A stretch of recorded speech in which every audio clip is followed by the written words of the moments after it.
When we first saw it, I thought it was just another ridge lost in the green folds of the horizon, a small round hill topped with a single crooked tree. We'd been hiking for hours through the Bitterroot Wilderness, tracing the faint line of a forgotten trail that cut between alpine meadows and fir-thick slopes. It was early June, snowmelt running fast, mosquitoes already humming. I remember pointing to that hill and saying how it looked perfectly shaped, like someone had sculpted it and pressed it into the earth with their palm. My friend laughed, said it looked like the kind of place lightning would strike just to remind it who was in charge. By evening, we were miles farther along the trail, but when we looked back, that same hill still sat on the horizon. Only this time it wasn't behind us, it was to the east. Same size, same lonely tree on top, the same dark streak cutting down its face like a scar. We made camp by a creek that night, the kind of clear, cold stream that feels older than anything human. I boiled water for our dehydrated meals, while he strung a line for our food bag. The forest around us was all pine shadow and murmuring water, the world shrinking down to orange firelight and the soft pull of wind through branches. I should have felt peace, but the air carried something else, like the hush before thunder. He was still staring out toward that hill long after the sun dipped away. I noticed the reflection of its silhouette trembling on the water. "You see it too, right?" I asked. He nodded. "Yeah. But it's not possible. We've been walking in the wrong direction for hours if that's the same hill." I checked the map again, running my finger over contour lines. There was no such hill marked anywhere nearby, just forest. Miles of it. That night, I woke up twice. The first time was to a low drumming sound that I thought was rain. But when I stepped outside the tent, the stars were visible and sharp. The second time, it was because of footsteps, or what I told myself were footsteps, circling the tent. They stopped when I whispered his name. I never heard them move away. The next morning, mist lay thick between the trees, the kind that blurs sound, softens direction. We hiked until noon, following the ridge toward higher ground. At one point, I turned to look back. The hill stood there again, closer now, its tree visible even through the haze, leaning like it was watching us.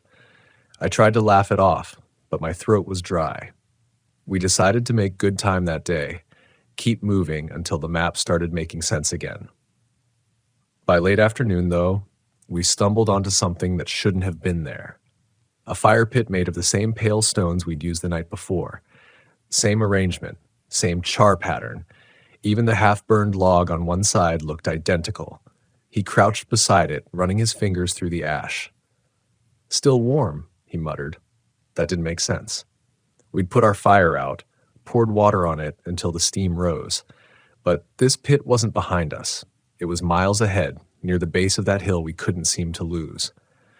By dusk, the light bled red across the slope. The hill loomed larger than before, close enough that I could see patches of exposed soil beneath the grass, raw and dark like open wounds. The tree on top was completely still, even as the wind shook the pines around us. We decided to stop before reaching it.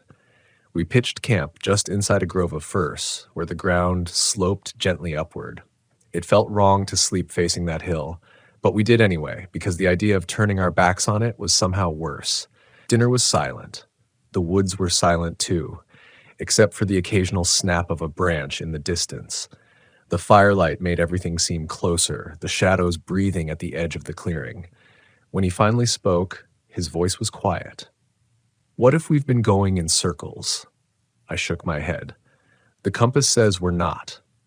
Then why does it feel like we've already been here?"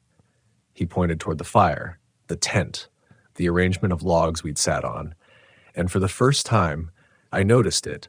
The layout of our camp matched last night's exactly. Same distances, same orientation to the creek. It wasn't just similar, it was identical. I didn't say anything, because if I did, I'd have to admit that something was wrong, something beyond getting lost or turned around. That night, sleep came in restless bursts. I dreamed of standing on top of that hill, the wind screaming against my face, the grass bending in waves like it was breathing. Beneath the soil, Something pulsed slow and deep, like the heartbeat of the land itself. And when I looked down, I saw 2 tents, ours, set up below me in the valley, fires burning, smoke rising in mirrored spirals.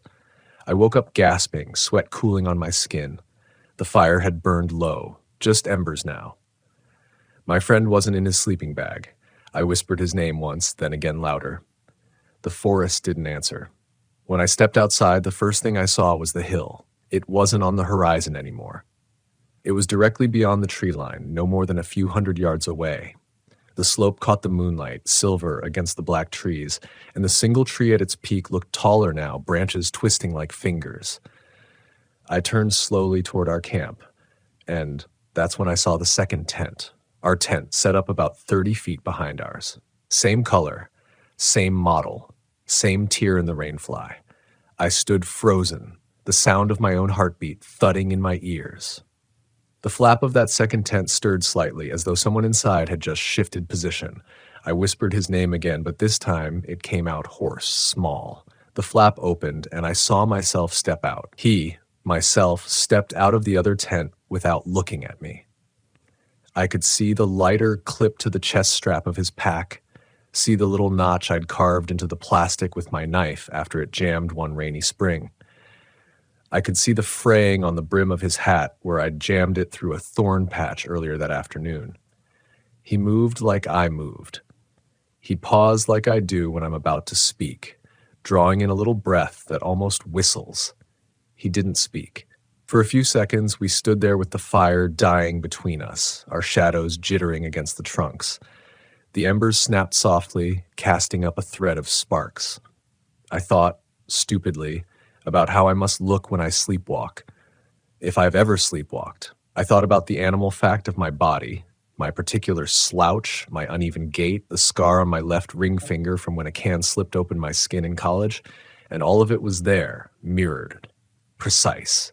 There was nothing I could ask that wouldn't sound like a test. There was nothing I could say that would be believed coming from either of us. Then he looked past me toward the trees and whispered a name that wasn't mine. He whispered my friend's name, the same way I had whispered it. The syllables left his mouth and drifted across the clearing, and hearing them from him felt like hearing my thoughts read aloud by a stranger. "Where is he?" I asked. He blinked, like he'd been pulled from a thought. "He went to the creek," he said.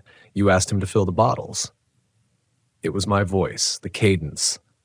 He even tucked his jaw the way I do when I'm apologizing. The words fit the facts of camp like a key. The bottles were empty. We always filled them before bed. We'd forgotten. Of course I might have asked him to go, but I hadn't.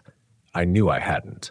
Because I'd woken to the empty place where my friend should have been, and the realization that I didn't remember asking him anything.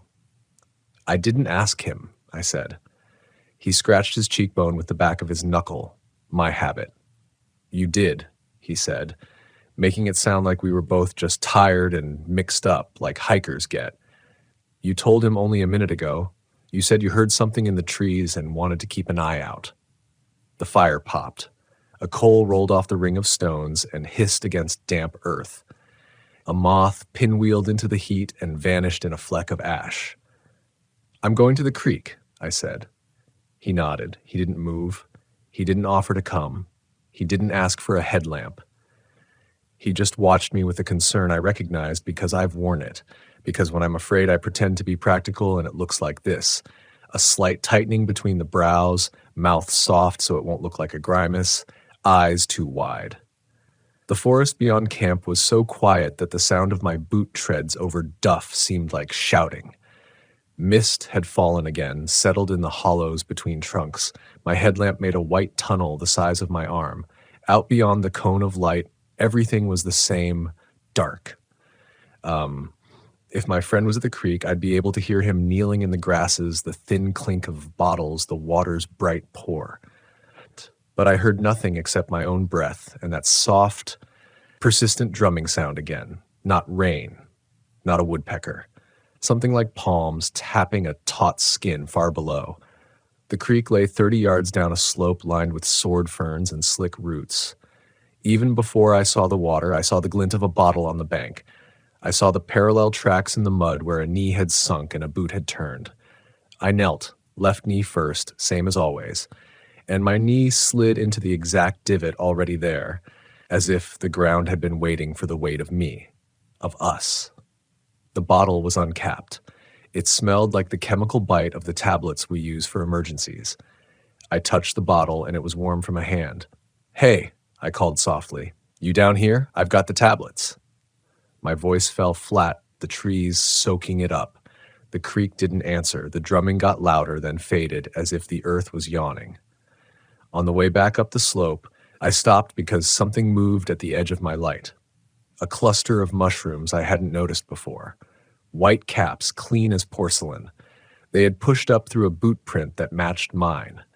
One cap had split like a mouth. I put the bottle in my pocket and stood slowly, feeling the tilt of the hill through the soles of my boots, and turned my light toward the clearing.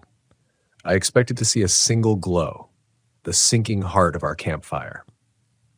But 2 orange eyes peered through the trees, 2 sets of embers, 2 fires, side by side, offset by just a few degrees. The slope suddenly felt much steeper than it had when I'd come down. The air up here always felt different than air at the creek, cooler, with more lift. But now it thinned in my chest, like altitude sickness come on too fast. I climbed, catching myself on trunks, and when I reached the edge of the clearing, the 2 camps were waiting. Our tent in the place we'd pitched it, our second tent, my tent again, just behind at the exact measure of 30 feet. 2 fires burning down at the same rate, same char scars on the same logs, our bare bag line strung between the same pair of furs. The only difference was that the second camp had no footprints leading to it, no scuffed pine needles. The floor of the forest around it lay undisturbed, the way it looks in the first snow, perfect until something crosses it. He was standing by the nearer fire now, hands outstretched to warm them. He didn't turn when I came up. He said my friend's name again, then, without letting me correct him, he said, "You scared me." "I went to the creek," I said, setting the bottle down on the flattest rock in our ring, the place I always put it so I won't kick it over. "He's not there." I expected him to look up. He didn't. He kept staring into the flames. "Maybe he went to the trees to take a leak," he said. He said his stomach was off. "We ate the same thing," he shrugged. "Maybe I'm you with a better stomach." Something in the way he said it made my skin tighten. He smiled without humor, and the smile looked wrong arranged on my mouth. A stranger using a familiar doorway. I stepped past him, closer to the tree line, shining my lamp into the tight weave of trunks. The beam caught on spider silk strung between branches, a harp with a dozen singing lines. In every strand of web, a single drop of water hung like a bead of mercury. My light doubled it, multiplied it. The forest glittered without movement. Then something broke the webs at head height, moving silently, and the drops swung and collided and fell without sound. "Hey!" I said, louder, and the trees gave nothing back. I circled through the clearing, scanning for the particulars a normal night would offer. A raccoon's busy skitter, the delicate step of a deer. But every noise was either mine or the fire's, except twice the far-off thud of that underground drum. Once it seemed beneath the hill, once beneath the duplicate camp. When I came by the second tent, I realized the flap was sagging open again. I don't remember leaving it like that. It showed me the mirror of our sleeping bags within, neatly unzipped. The duff pad had the same patch of duct tape over its hole, the same smear of pine sap in a corner. I reached a hand inside, held it just above the fabric, feeling for warmth. It felt like a chair after someone stands up. Not hot, but the echo of heat. Someone had been in it. That someone being me, or the other me, or an earlier me that had arrived a few minutes ahead of me and then left. "You ever get the feeling," he said from behind me, "you're not making choices, you're just stepping into grooves that were cut before you?" He was closer than I'd thought. I jerked, my hand brushing the sleeping bag, and static snapped my finger. I smelled the faint plastic scent of a spark. He stood half in shadow, like a photograph taken with a flash too bright on one side. The silhouette of the hill rose beyond his shoulder, absurdly near, taking up the stars. You could have walked to the base of it in a minute. The single tree on top was impossibly still, black and intricate as a cutout. "I want to know where he is," I said. His face changed then. The concern left it. It wasn't replaced with malice or anything you could name, just emptiness. He didn't answer. I pushed past him without saying excuse me and went to my pack. I pulled my knife from its sheath, not to threaten but to feel real weight in my hand, the honesty of steel. I slid it into my pocket. I took the whistle from the sternum strap. 3 blasts means emergency, means come back now, and felt the ridges where my teeth have worried its edge on long climbs. When I lifted it, he lifted his own too in sync, like we'd practiced. I looked at him. He looked at me. We both put our whistles down. "I'm going to the base of that hill?" I said, and immediately hated the sentence because of the way it sounded like a vow, like something you say when something else has already decided the rest for you. "Okay," he said. "Then I'm staying here in case he comes back. Call out if you see him." "I will." But when I waited for him to ask me to call out too, he didn't. I crossed the clearing with steps I tried to make irregular, as if that could keep me from tracing a pattern I was supposed to trace. The air changed again the closer I came to the hill. The smell of pine fell away and a mineral tang rose, metallic like wet stone warmed by sun after rain. But it was midnight. The mist had retreated. The ground had a faint spring to it, spongy. If you laid your palm on the slope, you felt a kind of give, not like moss, like lung. At the base, the grass grew in long, coarse blades that had sliced through weather and rock. They were slick to the touch. I aimed my headlamp upward, but the light seemed to flatten against the hill, revealing little as if the slope drank it. The tree at the top was perhaps 20 paces above me, but it felt farther. The trunk twisted around itself like a rope, bark polished smooth at knee height, as if hands had touched it again and again at that point. I started to climb. The hill was steeper than it looked. My calves lit with heat, and I pressed my hands into the grass to make 4 limbs of myself. The blades whispered around my wrists. Halfway up, the earth gave a soft thud and the vibration traveled through the hill into my palms. I stopped. The drumming came again, slower, a cavernous heartbeat. I placed my hand flat. The beat was not beneath the hill, but in it. Not an echo, a pulse. In that pulsing, the grass shifted direction. A phrase crept across my scalp. "The hill is breathing," I told myself, a buried stream, echoing, a hollow pocket of air adjusting to my weight. Geology, not biology. I kept climbing. At the top, the tree waited without wind. Its branches split like a hand showing veins beneath thin skin. There were grooves in the soil at the base of the trunk where feet had stood. 2 feet. Small shuffles carved into the dirt side by side. I set my boots into them and found they matched me. I closed my eyes and felt something under me align like teeth fitting into a gear. In that instant, I could see, even with my eyes shut, a picture. Our camp below, duplicated in neat offset, the narrow cut of the creek, the points of light where our embers died, the black tunnels of forest between. I could draw those things, blind. I opened my eyes. My headlamp swept the horizon. No more forest in that direction. The land fell away into a black, so complete it might as well have been the ocean at night. When I pivoted toward the other half of the world, the trees marched all the way to the sky. And there, on the far horizon beyond the trees, so far the line blurred with the low clouds, a small round hill rose with a single black tree on top. The hair on my forearms went starched and prickled. I turned back to the near horizon. Another hill, this one closer. Then another, closer still, like beads on a string. The same hill, same roundness, same tree. Every direction I looked, even where the land should have been uninterrupted forest or ridge, there was a hill placed where a hill shouldn't be, some nearer, some a line of dim humps repeating into distance. I felt a sudden sickness, like stepping into a mirrored room you didn't know was mirrored. The tilting at the stomach, the way up and down swap for a second. I leaned my hand against the trunk. The bark was warm. I don't like it when you go up there without me, my friend said. The voice came from behind me, downslope. Relief snapped through me like a cord pulled taut and then cut. I turned, half sliding, half stepping, and saw him standing at the base, bareheaded, hair flattened where his hat had been. He looked like he'd just run, not from breathlessness because he'd learned to run without panting, but from the set of his shoulders.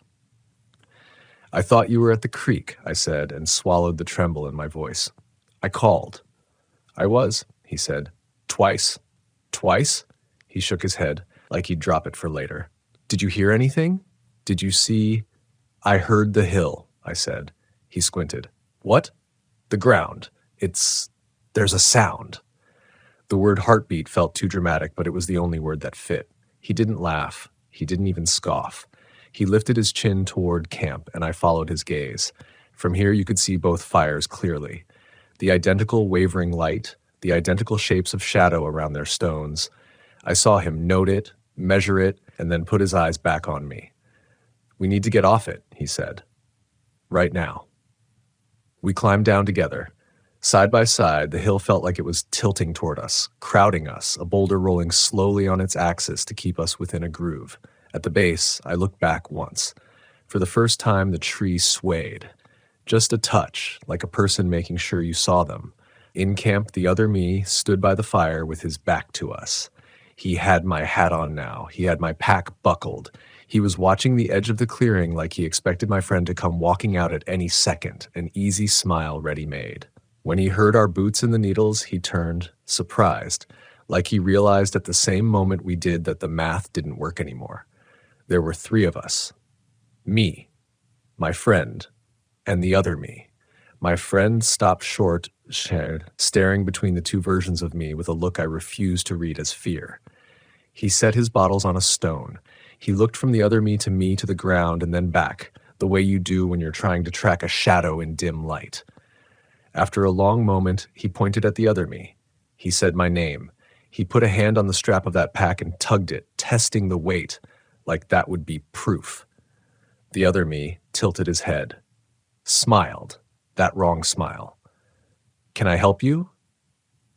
He said, polite. Where did you come from? My friend asked. From the creek, he said. My friend looked at me. I shook my head. My friend looked at him again. He seemed to come to some decision that wasn't even a decision, just the only path left. He stepped back 3 paces, gave himself a little room the way you do when an animal in front of you may bolt. Then he searched my face, the real me. We're leaving, he said. Now. Yes, I said. We're moving. The other me didn't look hurt. He didn't look worried. He just said, that's smart. And then turned away from us toward the twin camp and crouched by that fire like he had an appointment separate from ours, like his job was to tend that flame. We packed with the speed of people who have practiced packing in dark and panic and rain. We didn't speak except to say, careful, knife, watch your fingers, I've got it. The headlamps were too bright, made everything look like a crime scene. I could feel the hill's presence pressing against the clearing like a crowd outside a door. Twice, I looked over my shoulder and saw nothing. Once, I looked and thought I saw the slope a step closer, like it had leaned in. Maybe it always had been that near. The forest plays games with distance. Everyone knows that. When I cinched my pack, the other me looked over his shoulder at the click of the buckle. He had his hands extended toward the twin fire, palms close enough that the heat should have hurt. He seemed to be waiting for something, like the way you wait for water to boil. He lifted a stick, poked at a coal, watched it flare. Then he said, without turning, "You'll be back." "We won't," I said. The sound that came out wasn't loud. He poked the coal again. "You'll be back because there's only one path here, and it likes to bend." I tightened the strap across my chest until it pinched. There's a point in fear where you get stubborn, because stubbornness is lighter to carry than terror. "We'll pick a direction and walk it," I said. "We'll keep a line, compass or no, we'll cut straight." "Sure," he said, "and it will bring you to the hill again, because that's what straight is here." "Shut up," my friend said, and the flatness in his tone made the other me finally turn. He studied my friend's face. He looked at the scar under his left eye where a branch smacked him earlier that day. He looked at the white line across his knuckle from when he cut a dry sausage at a gas table last fall. "You should go," the other me said, and his voice gentled in a way that made my throat tighten. "Before it gets worse." "Come with us," my friend said, surprising me. "Whichever one you are." The other me smiled again. "I am where I need to be."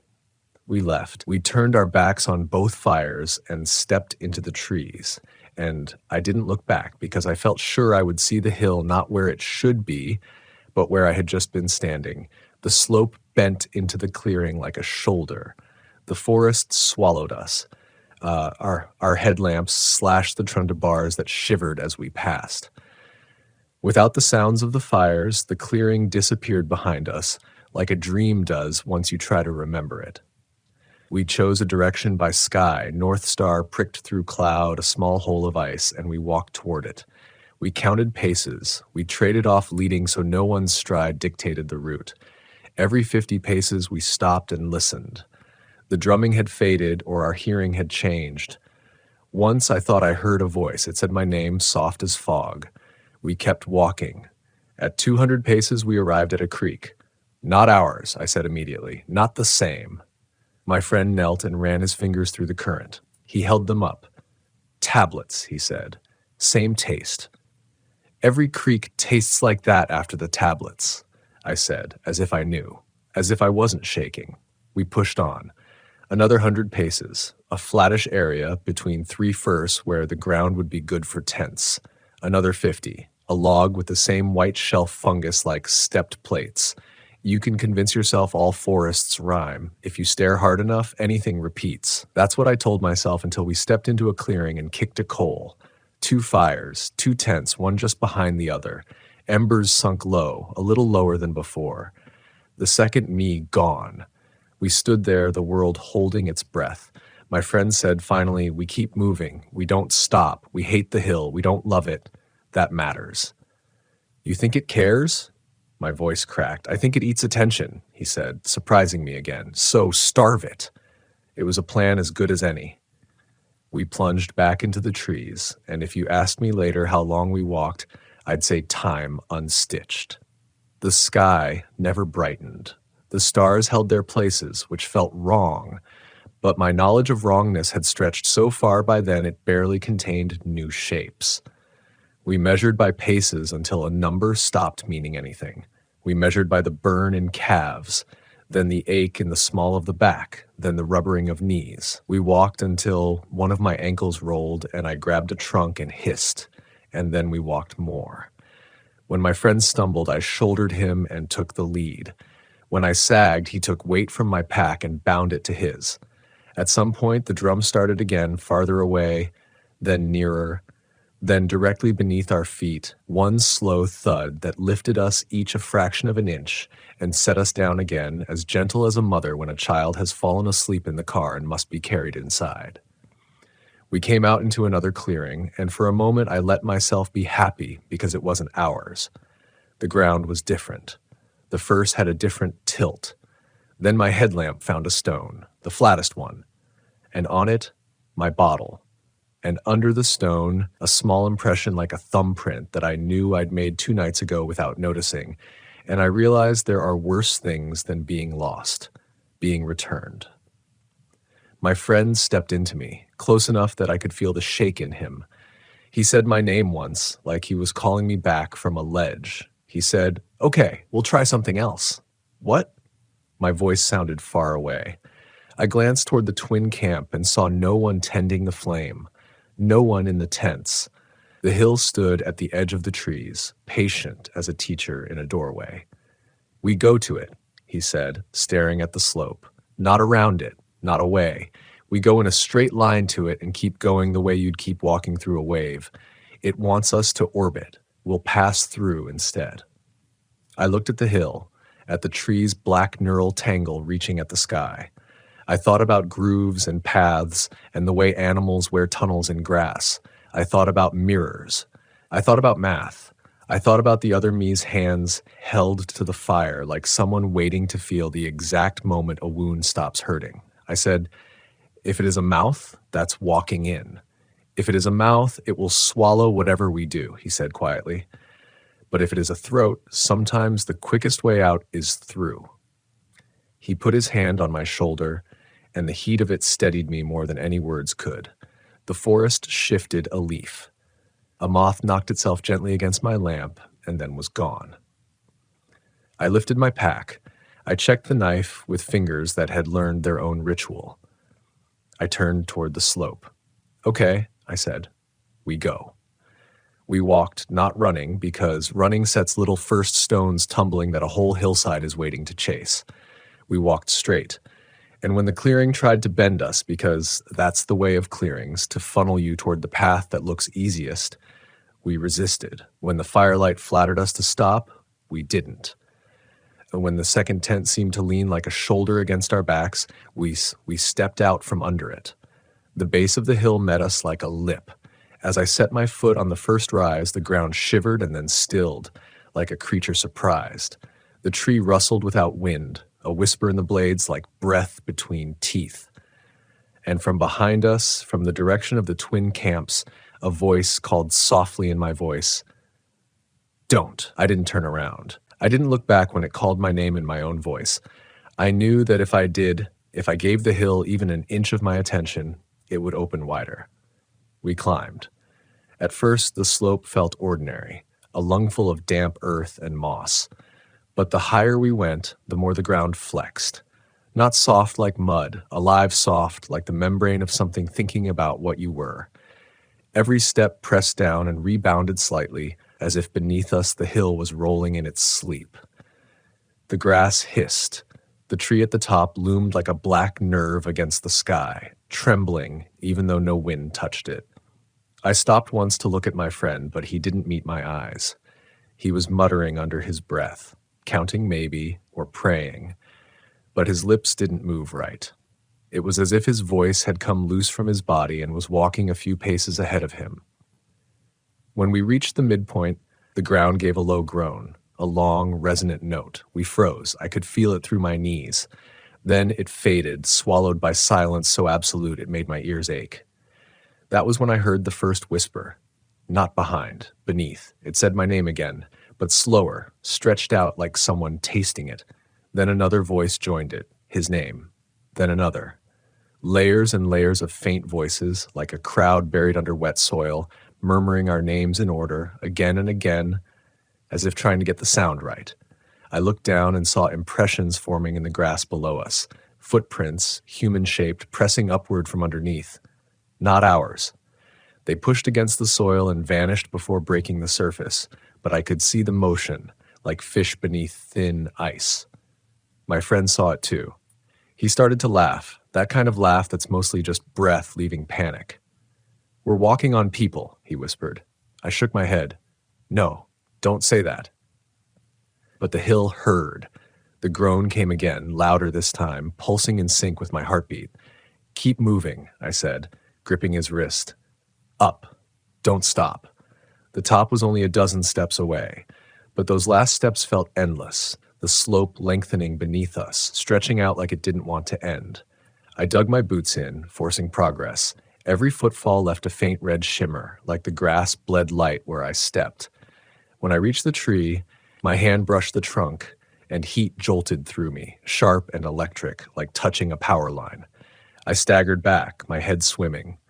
The tree's bark wasn't rough anymore. It pulsed, slow and wet, like a vein. My friend reached it a second later, gasping. What now?" The question hit me like a stone. I hadn't thought that far. I just knew we had to get here. That was the only idea that made sense, and even that was fading fast. Before I could answer, the ground shuddered and split. A line opened in the earth, running straight from the base of the hill up toward us, a fissure no wider than a hand, but deep. So deep the darkness inside had texture, like velvet. From it came a rush of air that smelled like rust and rot, and something old like graves that have forgotten their names. The whispering grew louder, rising to a chorus that circled us. The fissure pulsed with light, faint, greenish, the color of deep water, and then the soil between us began to sink, just slightly, like the hill was taking a long breath in. I looked at my friend. He was staring down into that fissure, wide-eyed. "It's hollow," he said. "It's all hollow underneath." "Don't," I started, but he was already stepping closer. The earth sank another inch. The fissure widened, and then something reached out. A hand. It wasn't bone or skin. It looked like earth shaped into the idea of a hand. Grass for veins, dirt for flesh, its fingers ending in roots. It brushed his boot, and the instant it touched him, he froze. I grabbed his arm, yanked hard. He stumbled back, gasping, but the soil clung to him, thin threads of grass curling up around his ankle like tendons. I kicked at them, shouting until they let go and retracted, slipping back into the split ground. We backed away. The fissure closed, slow and deliberate, as if disappointed. The whispers fell to a low hum that vibrated through our bones. He was shaking. I could see sweat running down his temple. It wasn't pulling, he whispered. It was feeling, like checking if I was real. The words hit something raw in me. "We're leaving," I said. "Now." We scrambled down the slope, but the hill didn't want to let us go. The ground shifted underfoot, tilting subtly in the direction we came from. Roots snapped through the soil behind us, not reaching but following, like veins rearranging themselves to trace our path. The drumming returned, booming now, shaking the trees around the base. The forest lights flickered, like lightning flashes with no thunder. I ran. Branches whipped across my face. My lungs burned. My friend was ahead of me now, calling out directions that didn't make sense. Left, then down. But I followed anyway, anything to get away from that breathing hill. Then, through the trees, I saw firelight. My heart leapt. Our camp. But as soon as I broke through the tree line, I stopped cold. It wasn't our camp. Not exactly. There were 3 tents now, the same color, the same model, each placed behind the last, lined up perfectly like echoes, and 3 fires, each burning at a different stage, one roaring, one low, one nearly ash. We stood there, paralyzed. From the middle camp, movement. Someone stepped into the firelight, myself again, the duplicate. But this time he wasn't alone. Another figure came out behind him, my friend, or a version of him. They both looked exactly like us, down to the smudges on our jackets, the cuts on our knuckles. They smiled when they saw us, and I realized something awful. They weren't surprised. The first me lifted a hand. "You made it," he said. "Took you longer this time." I felt my throat close. "What?" My copy tilted his head. "You always come back. Sometimes you run. Sometimes you climb. Sometimes you both make it. Sometimes only one of you does. But it's fine. The hill remembers." Behind him, his version of my friend began whispering to the fire, softly, like a prayer. The flames flared green. My real friend grabbed my arm, nails biting through fabric. "We're not part of this," he said. "We can't be." But the words didn't feel true. I could feel something tugging in my chest, a memory that wasn't mine, of standing where my copy stood, of saying those same words to the last pair who thought they were escaping. The hill hadn't followed us. We'd been walking its circle from the start. The other me stepped closer, eyes reflecting the firelight like glass. "It's easier if you don't fight it," he said. "You'll see soon. The hill keeps what it needs." I took a step back. My heel hit soft ground, the same spongy give I'd felt before. Beneath the grass, something stirred. The third camp's fire roared suddenly to life, by itself, no one tending it, and from behind us at the edge of the trees came a low rustle, the sound of the hill exhaling. "We run," I whispered, but before I could move, the ground beneath us gave way. The last thing I saw was firelight swallowing the sky and the tree atop the hill bending down toward us, its branches reaching like arms. I woke to a smell like copper and wet roots. For a few moments, I didn't know which way was up.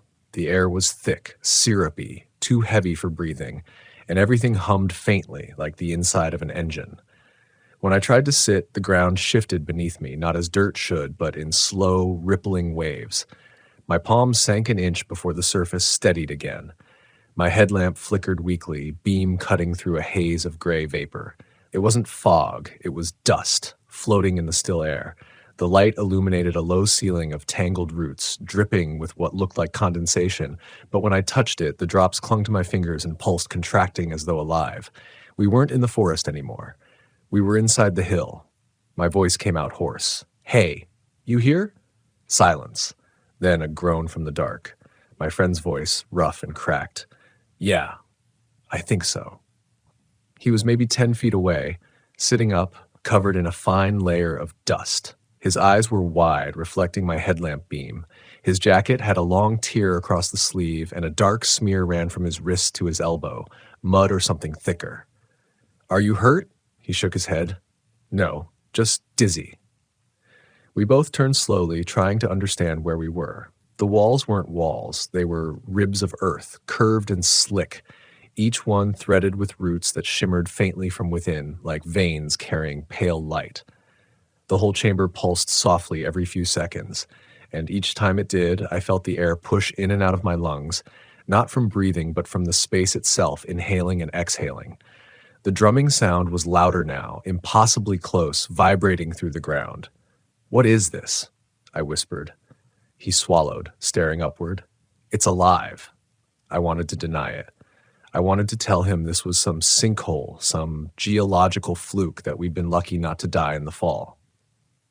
But the rhythm of the earth beneath me, the heat rising from below, the whispering that returned like a tide, it all spoke against reason. Somewhere deeper in the hill, something shifted. The whispers grew distinct, almost words, but not in any language I knew. A kind of repetition, as if hundreds of voices were trying to remember speech after centuries of silence. We stood, unsteady. The ground tilted slightly under our weight, adjusting to us. "We need to find a way out," I said. He nodded, eyes fixed on the far end of the chamber where a narrow tunnel sloped upward. It pulsed with the same faint light as the roots. "That way," he said. We started toward it, each step careful. The surface gave and flexed like muscle. My boots left shallow impressions that slowly filled back in. The deeper we went, the warmer it grew. Sweat rolled down my spine. Halfway to the tunnel, the ground beneath my friend bulged, and he stumbled, cursing. A pale shape pushed through the soil, a human hand perfectly still.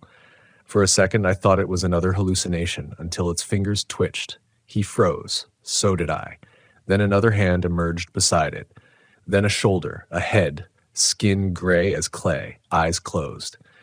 The figure looked almost human, but wrong in ways that made my stomach twist. Its proportions were slightly off, limbs too long, face too smooth, no mouth, just a faint hollow where one should be. It wasn't climbing out, it was rising, like the hill itself was pushing it upward. I grabbed my friend's arm. "Move, now." We bolted for the tunnel. The ground behind us erupted with movement. More shapes, dozens. The hum deepened to a low roar, like something vast stirring in its sleep. The tunnel was narrow, the walls close enough to scrape my shoulders. We crawled, breathing shallowly, the earth pressing in from every side. The air thinned as we climbed. My headlamp flickered and died. The only light came from the roots, pulsing green-blue, faster now, heartbeat accelerating. Somewhere behind us, a sound like stone grinding on stone. Then, footsteps. Too many, too close. I tried not to think about what followed. I just kept crawling until my fingers hit open air. We spilled out onto the hillside, gasping, covered in dirt. The night was still, impossibly still, the stars smeared like white chalk overhead. I turned to look behind us. The hole we'd emerged from was gone. The hill looked as it always had, smooth, silent, perfect. But now the tree at its peak was glowing faintly at the roots. My friend lay on his back, breathing hard, staring up at the stars. "Tell me we're not still inside it," he said. "We're not," I lied. The forest below looked wrong. The trees stood at strange angles as if leaning away from the hill. The moon hung lower than before, swollen and red. The air hummed faintly, not the deep drum anymore, but a thin, high tone that made my teeth ache. "We should go," I said. "Pick a direction and don't stop." He nodded weakly. "Yeah, away from this thing." We started down. Every few steps, I looked back. The hill seemed smaller at first, then taller. Then it was gone, then back again, exactly the same distance away. The forest shifted around it, but the hill didn't move. It just was. By dawn, the sky had turned gray. My friend was silent, moving on autopilot, eyes hollow. I kept expecting the forest to change, to show us some landmark, a river, a cliff, anything that meant progress, but everything looked the same.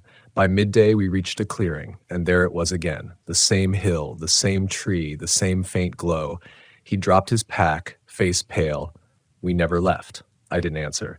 The truth sat between us like a third person. The wind shifted then, carrying a smell. Smoke, not wood smoke, campfire smoke. We turned. Through the trees, maybe 50 yards away, an orange flicker. No, I whispered. We walked toward it anyway, because what else could we do? And there, in the clearing, were our tents again. The same pair, the same arrangement, the same circle of stones. Only one of the fires burned this time, and two figures sat beside it. Both of them were us. Not perfect copies anymore. Not clean. Their skin was gray like the things in the hill, their eyes faintly luminous, like coals under ash. They looked tired, older. The one wearing my face stood and smiled gently. "You made it out again," he said. "It's always hard the first time." My friend stepped backward, shaking his head. No. The other version of him stood too, moving slow, deliberate. "You'll get used to it. The hill doesn't end. It just trades places." I felt my legs weaken. My double took a step toward me, still smiling. "You remember it now, don't you?" he said. "The others before. The ones who ran, the ones who dug, the ones who begged. It always comes back to this." I wanted to deny it, to scream. But memory flickered at the edge of my mind, fragments that weren't mine. Walking out of the hill dozens of times, hundreds maybe, always thinking it was escape, always finding this same clearing, this same fire, this same conversation. He reached out a hand, dirt caked beneath his nails. "It's easier if you stop fighting. We can help you remember." My friend bolted. Straight into the trees. I turned to follow, but the ground under me pulsed, and the drumming returned, louder than before. My double's hand gripped my shoulder, not hard, not forceful, but steady, like someone catching you before you fall. "Let it go," he whispered. "The hill doesn't follow. It moves you." I drove my knife into his chest. No blood came out, only soil, pouring thick and slow, carrying tiny roots that twisted in the air like worms. He didn't flinch. He just looked at me with something like pity. "You always do that," he said softly. I ran. Branches tore at my face. I didn't stop until I heard my friend's voice ahead, shouting my name. When I reached him, he was kneeling by the edge of a creek, clear, cold, ordinary. The world smelled like pine again, morning light air. He looked up at me, trembling. I think we're out." I wanted to believe him. I did. But when I looked down at the water, I saw the reflection of the hill behind us, and on its top the tree was gone. In its place stood two figures. Us, watching. We didn't move for a long time. The creek whispered between us, clear water curling around stones that looked too sharp to be real, too placed as if arranged. Above its surface, the reflection of the hill stayed fixed, no matter how the ripples bent the light. Two silhouettes standing side by side at its peak. Ours, watching.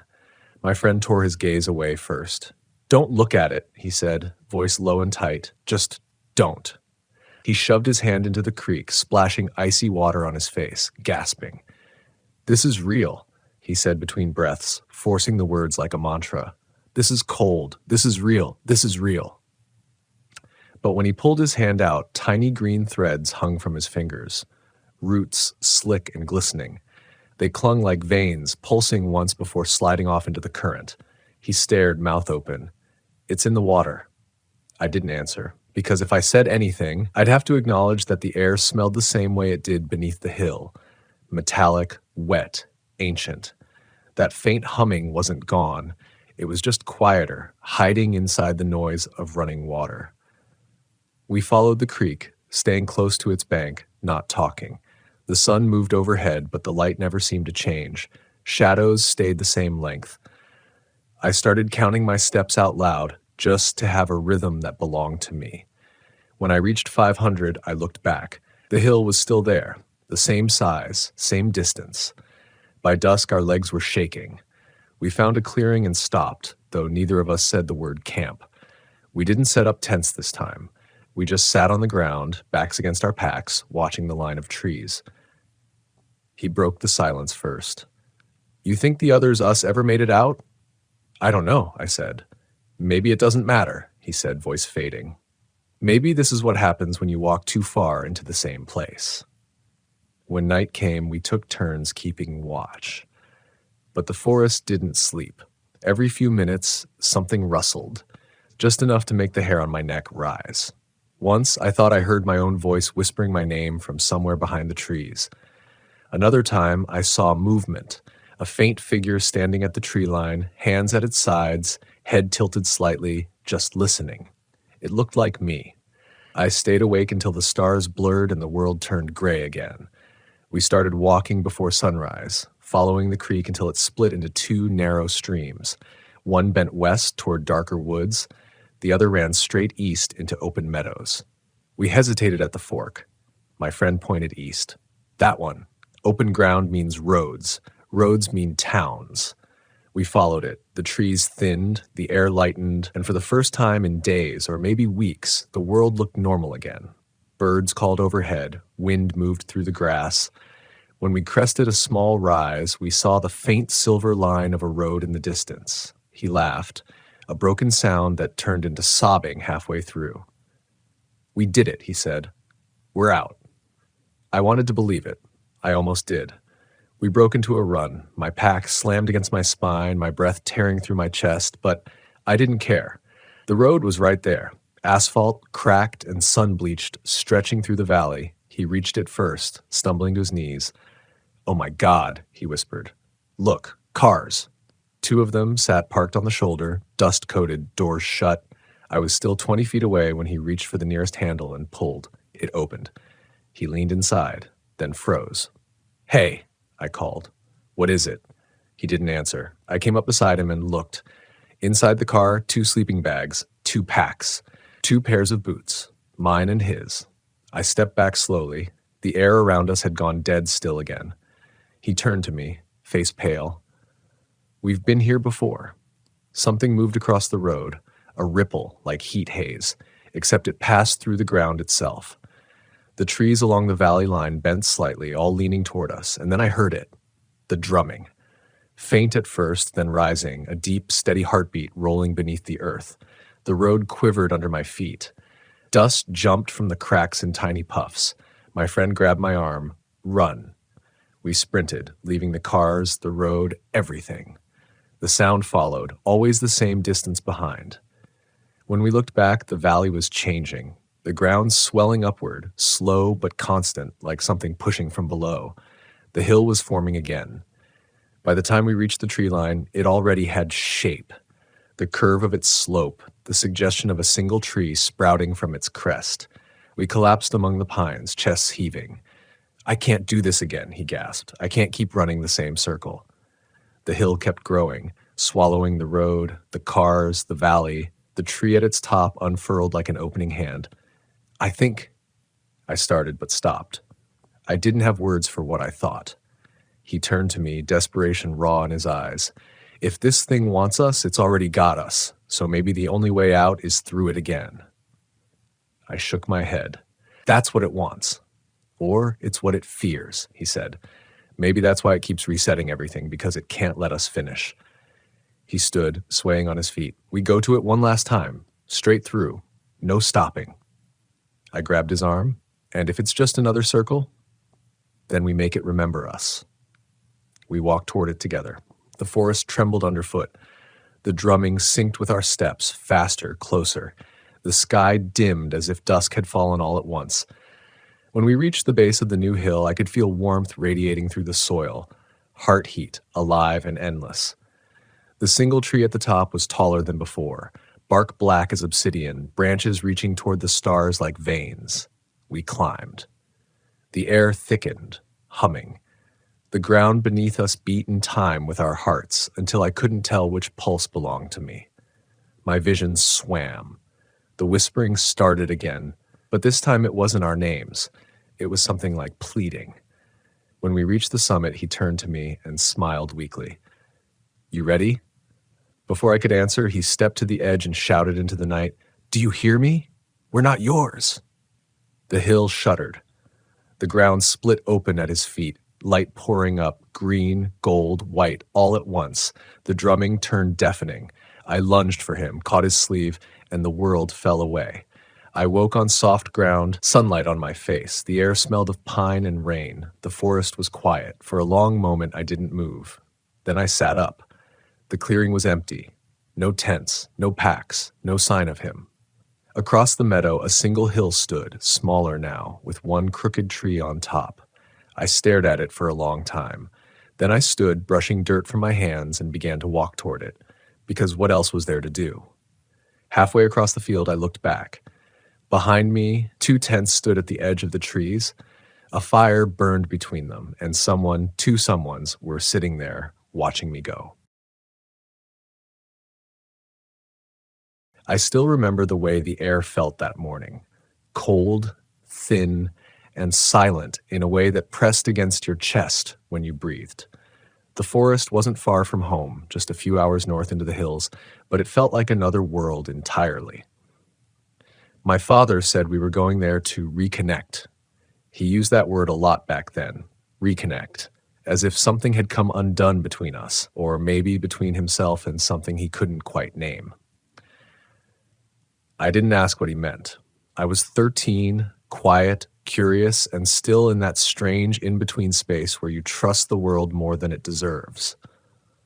The road wound through pine and aspen until we reached a clearing just big enough for the tent and his old Volkswagen camper. It was the kind of place that felt untouched, the kind that made you whisper without realizing why. A shallow creek ran a few yards from the fire ring, weaving through the stones like a silver ribbon under the morning light. I remember kneeling by it, dipping my fingers into the cold water and feeling the pull of it. It was gentle, steady, and alive in a way that made me feel small, but not in a bad way. My father said, "That's the sound of the earth breathing." I didn't know what he meant, but I nodded anyway. That first night, we built a fire and cooked beans in a small cast iron pot. The smell of smoke clung to everything. Our clothes, our hair, even the inside of the tent. We didn't talk much. My father wasn't good at that, and I hadn't yet learned how to fill the silences. But that night, the quiet between us wasn't uncomfortable. It was thick, steady, the kind of silence that has its own rhythm. I lay awake long after he fell asleep, watching the faint orange glow through the tent's fabric fade into blackness. The sound of the creek filled the space where words should have been, and for a while, it felt like that sound was the only thing holding the night together. The next morning, I wandered down to the creek while my father tinkered with the van. The water was clear enough to see the tiny pebbles and wriggling insect larvae below. I picked up a smooth stone and tossed it in, watching it sink and break the reflection of the trees.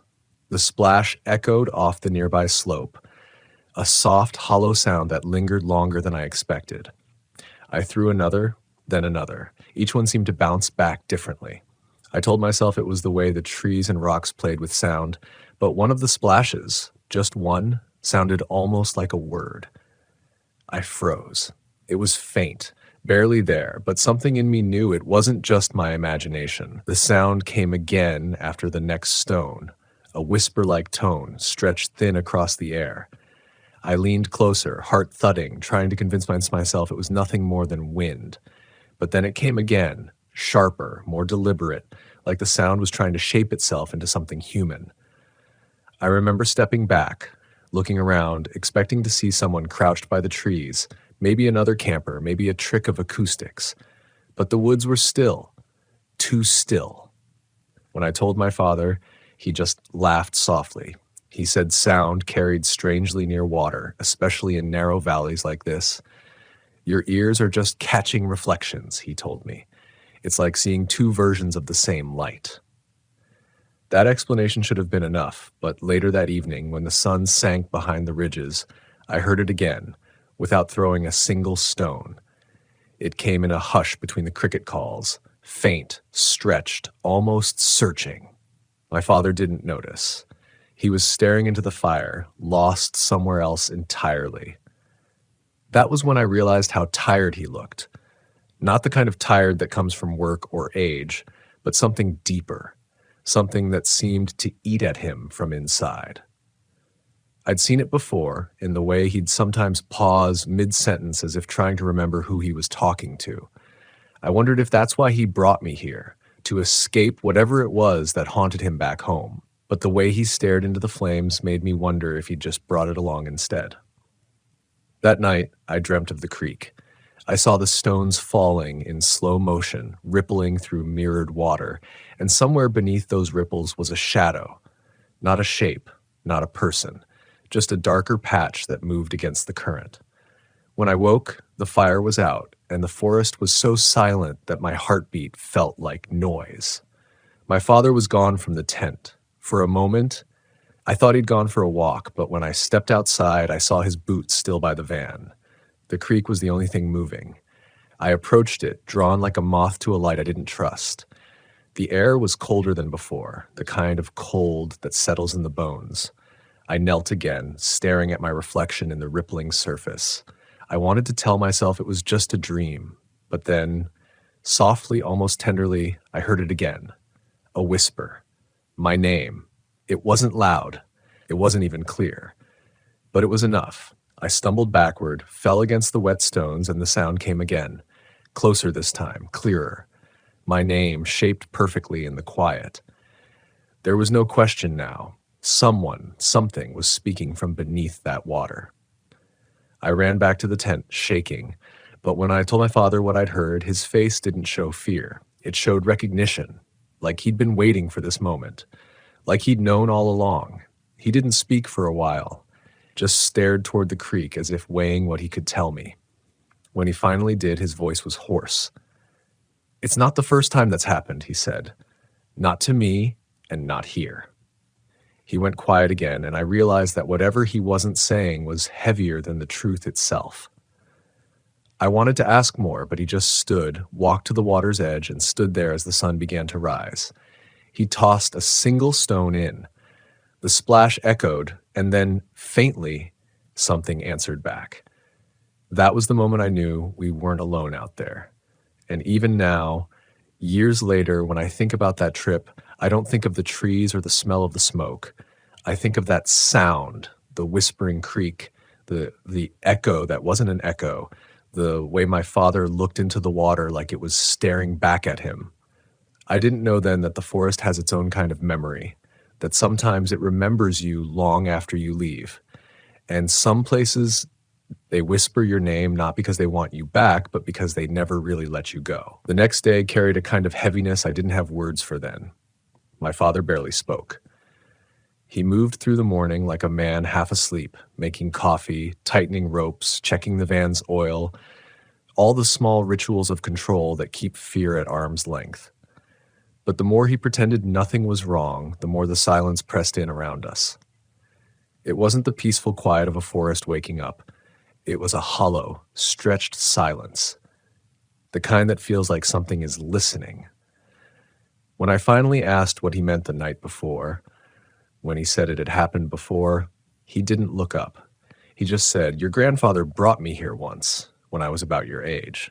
He stirred the coffee slowly, watching the steam drift upward. "We camped right here by this same creek. He said it was the only place he could sleep." His eyes were distant, and for a second, I saw the boy he must have been, scared and curious just like me. "He heard it too," my father said, "but he didn't tell me until the last night." The words sat between us, quiet as the trees. I asked what happened to my grandfather. He looked at me for a long moment before answering. "He went missing 2 years later," he said. "Search teams found his truck parked at a trailhead 50 miles from here. No signs of struggle, no footprints, just gone." That was when the first crack of real fear spread through me. It wasn't just the voice anymore. It was the history of it, the way it seemed to pass through generations like a secret illness. I wanted to leave that day, but my father insisted we stay one more night. He said he needed to finish something. I didn't understand what he meant, and maybe he didn't either, but I could see something shifting in him, an urgency, or maybe guilt. As the day went on, the forest changed. The wind picked up, carrying a faint metallic smell that clung to the air. Birds went quiet, and even the water seemed to move slower. I sat by the creek again, throwing stones half-heartedly, watching the ripples disappear into nothing. For hours, nothing happened. The whispers were gone. The air was still. I almost convinced myself it had all been in my head. But then, just before sunset, I saw something that made my chest tighten. Across the water, half hidden in the brush, was a figure. It wasn't moving, just standing there perfectly still. From where I sat, I couldn't see its face, but I could feel it watching. My first instinct was to call for my father, but when I turned, he was already there behind me, staring in the same direction. He didn't say a word. He just took a step forward, then another, until he was standing at the edge of the creek. "Stay here," he said quietly, and stepped into the water. The current barely reached his calves, but the moment he moved, the reflection shattered. The figure on the other side didn't move. It almost looked like it was waiting. My father called out a name I didn't recognize. His voice cracked against the trees, echoing back strange and uneven. No answer. Then he called again, louder this time, like he was trying to wake someone up from a long sleep. The figure tilted its head, slowly, deliberately, and then it stepped back into the trees. My father stood there for a long time, staring into the space where it had been. When he finally turned around, his face was pale, wet, not from the creek, but from sweat or tears. I couldn't tell. He didn't say anything, just walked past me, back toward camp. I wanted to ask what he'd seen, but something in me knew not to. That night, I couldn't sleep. The air had turned sharp and heavy, and the forest felt wrong, like every tree was leaning closer to listen.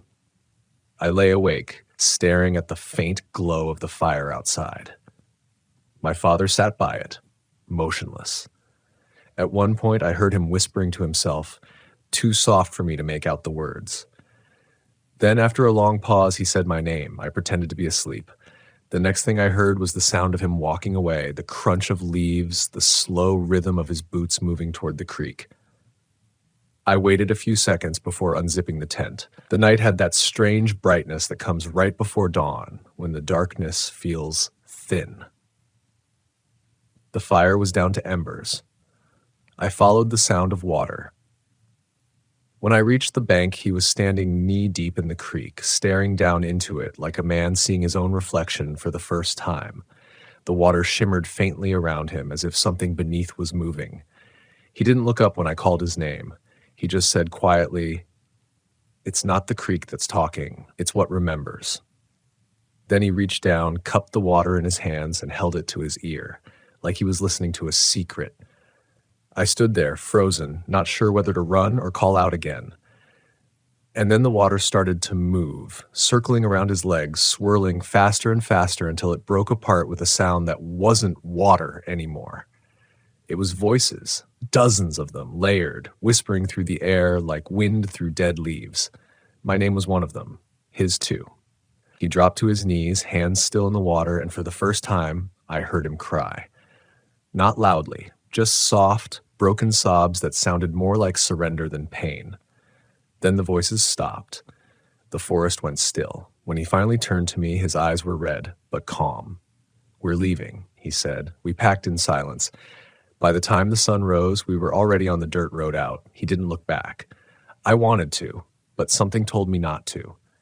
Years later, after he passed, I went through his old things, journals, maps, photographs, and there, tucked between the pages of a weathered notebook, was a small stone, smooth and dark, still smelling faintly of river water. On the page beside it, in his neat handwriting, was a single sentence: "The creek remembers what we forget." Even now, when I camp near running water, I can't help but listen. And sometimes late at night, when everything else is quiet, I hear that faint, stretched whisper carried on the current. It never says much, but every once in a while it says my name. I used to think that moment at the creek would fade with time. That memory would dull it, the way it does with most fears. But some things don't fade. Some memories breathe. They wait. And sometimes they find ways to remind you that they're not finished. I didn't go camping again for almost 10 years. After my father died, I avoided the woods entirely. Even the sound of running water made something in my chest tighten. I told myself I was just busy, college, work, life, but the truth was I didn't want to hear it again. That whisper, that impossible echo that had once spoken my name. But grief does strange things. It doesn't stay buried, it shifts and reforms, calling you back to the places you ran from. One autumn, I found myself driving north again, past the familiar ridges and pines, following the old forest roads until the asphalt broke into dirt. The Volkswagen camper was long gone, but the map in my head hadn't changed. I parked in the same clearing, stepped out, and the smell hit me. Pine, wet soil, the faint iron scent of the creek nearby. It was like stepping into a photograph that had been waiting for me to return. Everything was still. The trees had grown denser, the creek thinner, but the sound was the same, that soft, murmuring current threading through the silence. I stood there for a long time before unpacking. Part of me wanted to call out, to test the air with a stone again, but I didn't. I just sat by the water until the light began to fade. The forest at dusk has a particular kind of weight. Not fear, exactly, but awareness. It's like the world is holding its breath. When the first stars appeared, I lit a small fire, ate from a tin of beans, and tried to let the quiet in. I thought maybe this was what my father had wanted back then, not to run from it, but to listen without fear. The whisper didn't come that night, but the dreams did. In them, I was standing in the creek again, only the water was darker, thicker, like ink. My father was beside me, younger, his face calm but unreadable. He reached down and handed me a stone, smooth, black, just like the one I'd found in his journal. I took it, and the moment it touched my palm, I heard it again, not from the air this time, but from within me, a voice, layered and distant, repeating the same words over and over. It remembers. I woke to the sound of running water. Only it wasn't gentle anymore. It was faster, harsher, as if the creek had swollen overnight. When I stepped outside, the fog was thick, coiling low to the ground. The world looked half-dreamed, half-real. I couldn't even see where the creek began, just the faint gleam of movement through the mist. Something pulled me forward. Not curiosity, not fear. Something deeper. A recognition, maybe? I followed the sound until the fog parted, and there it was, the same stretch of water where my father had stood years ago. I crouched down, reached for a stone, and before I could stop myself, I tossed it in. The splash echoed once, then twice. Then the air went still. For a few seconds, there was nothing. No whisper, no movement. I almost laughed at myself, at the idea that I'd let an old fear drag me back here. But then, softly, the water stirred. Not like current, like breath. And then I heard it. Faint, stretched, familiar. My name. It wasn't frightening. Not this time. It sounded tired, like something that had been waiting too long. I stared into the moving water, and for a moment I saw it, a reflection that wasn't mine. My father's face, just below the surface, his eyes calm, mouth moving like he was trying to speak through the current. I leaned closer, listening. The voice came again, clearer now.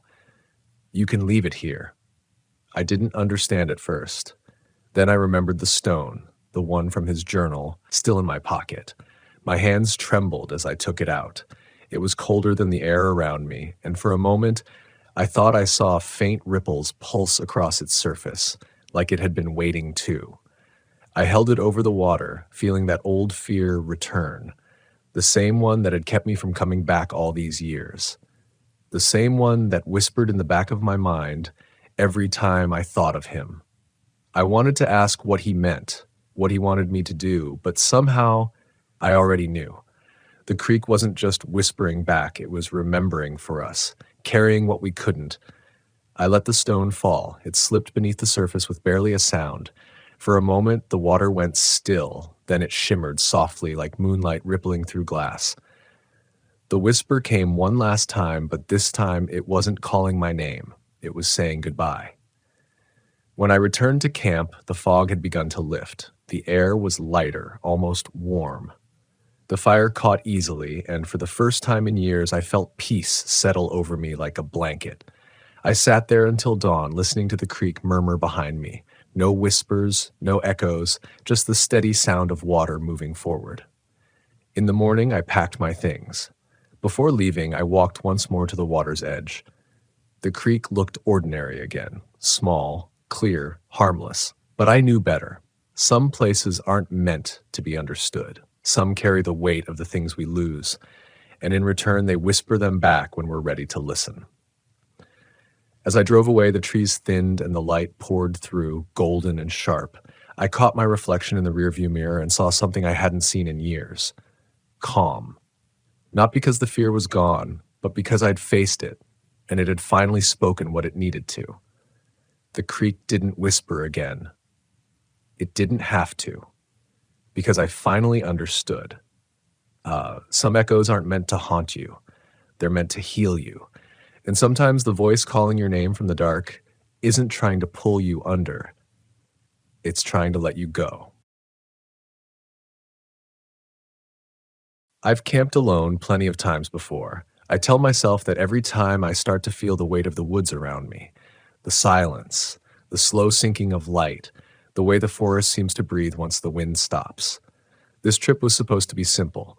3 days on the old timber route north of Lake Lorne, a loop that few people use anymore. I wanted quiet. After the noise of the city, I needed the kind of silence that feels like therapy. So I parked my car at the cracked trailhead, slung my pack over my shoulders, and walked into the tree line just before dusk. The forest greeted me with that familiar smell of pine and cold soil, the faint rot of last season's leaves. The map showed an overgrown loop that would cross a stream and climb into the ridge by morning. I planned to set up camp halfway up. No cell service, no noise, no obligations. Just firelight and stars. I walked until twilight deepened into that dim blue hour where every tree starts to look the same. When I finally stopped, the forest had gone still in a way that felt deliberate. I set down my pack, cleared a patch of ground, and started building my fire. That's when I smelled it. Smoke. Not mine. It came faintly from somewhere deeper in the woods, carried by a low wind that bent the smoke toward me like a signal. At first, I thought it might be another camper, but the smell wasn't right. It wasn't the warm, resinous scent of pine wood burning. It was sharper, like burning leaves. I looked around. The forest floor was damp from the rain last night. No way a leaf pile would still be burning. I told myself maybe lightning had struck somewhere, or maybe a hunter had left a small fire smoldering.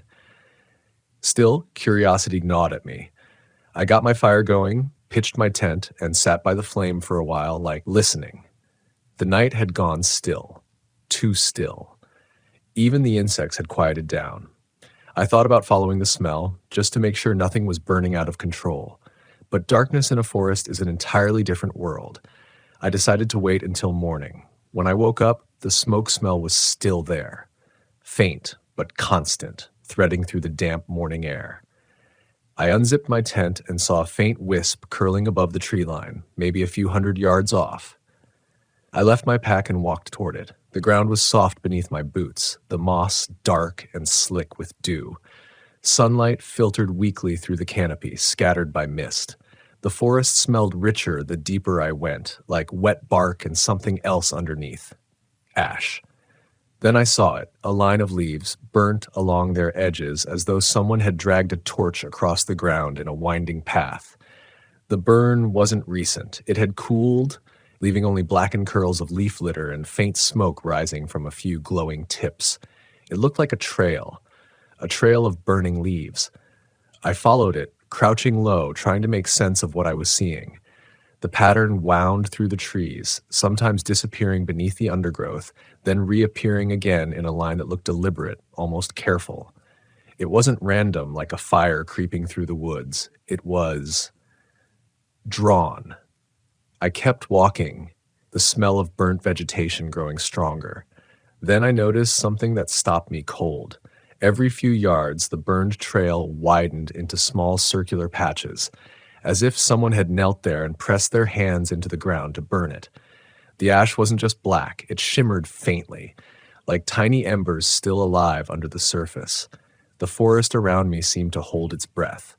No birds, no insects, no wind. Only that faint crackle, like something beneath the dirt, was still smoldering.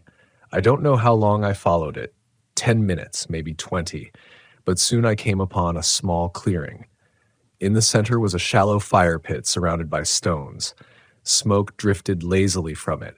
It was still warm. Someone had been here not long ago. I crouched near it and poked the ashes with a stick. A few red sparks flared to life. Inside the pit was the burnt remains of something that made my stomach twist. Half-charred pages. A journal. I could still see ink bleeding across the paper, curling from the heat. The handwriting looked familiar, because it was mine. For a long breath, I didn't touch the fire pit. I only looked. The way the pages were curled, edges blackened and cindery, the way some letters still shone wetly as the ink bled out, it was like watching my own thoughts drown and blister at once. I recognized the grid paper, the torn elastic loop that should have held my pencil. Even a corner of a map I'd taped into the back, showing the ridge roll and a red loop I'd drawn the night before I left. I recognized all of it because it was mine. I reached in and grabbed one page by a crisp corner. It broke right off, the ash filigree collapsing on itself. Smoke went up in a thin gray ribbon. I fished a stick into the ashes and flipped, hunting for something, anything that had enough integrity to pull free. The heat pressed wet against my face and released that brittle, tannic smell of roasted leaves, not wood, like an autumn yard fire that never learned to end. I pulled out a clump of half-burnt paper and let it cool on a flat rock, then teased it apart with my fingers. On one fragment, the date from yesterday's morning was still visible, the line where I'd written, "Slept poorly, coyotes somewhere high." Dreamt I woke to footsteps, but that was just the wind. But below it, in my handwriting, there was another line I had not written. "Follow what you burn." I stopped breathing. The letters had that same stubborn, compact shape as mine, that cramped slant I've had since high school. But the ink had spread as if written on damp paper, the strokes feathered into the pulp. I scanned for some telltale difference, anything to say that my brain was trying to recognize a stranger's mark as my own. But no. It was mine, through and through, only wrong in a way I couldn't name. I stood up too fast, lightheaded, and the forest spun like I was in a snow globe someone had shaken. The clearing looked back at me with that enormous blank patience trees have, like they'd been alive before language and were not impressed by it. I tried to remember the last time I'd seen my journal. Last night? No. I'd left it in my pack after lunch when I noted a switchback that didn't exist on the map. I had not brought it out again. I hadn't written here. My first stupid instinct was that someone was messing with me. A prank, a copy of my notebook, some cabin dweller who wanted to spook a solitary hiker. But that line, the way it inhabited my hand, cut straight through the easy explanation like wire through wet clay. I backed away from the pit, from those slow, cooling pages. I needed to see my pack. If the notebook was gone, I'd know I wasn't misremembering. I would know I was not looking at a copy, some weird parallel thing. I would know someone had come to my camp in the night or morning and taken it, and if they'd done that, they might have done more. I jogged through the trees toward my site with a numb, hollow focus, following the way I'd come by memory and the scattered trace of blackened leaves, char decorated like lace draped over the ground. The burnt trail doubled back on itself in some places, had an animal's indecision to it, but it pulled generally toward me, toward where I had slept. When I broke into the space where I'd camped, nothing was obviously wrong. My tent stood with the rainfly clipped on. The small fire ring I'd made held a few paled coals. My pack leaned against a log, its top clipped shut, my metal cup upside down on a rock. The normalcy of it felt like a lie. I went straight to the pack, unclipped the lid, and reached for the top compartment where I keep the journal. My fingers hit air. Not there. I dug deeper, pulling clothes out, the first aid kit, the bag of trail mix that had ripped open and released peanuts like pebbles into the corners. Nothing. I unzipped every pouch and spread everything across the damp ground until it looked like a yard sale. No journal. I didn't even find the pencil that lived in its elastic loop. But I did find something else.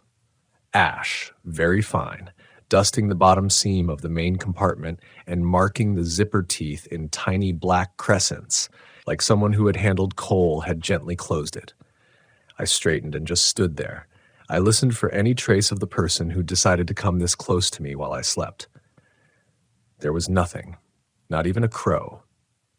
My breath sounded too large against the quiet. The burned leaf smell curled through the trees again.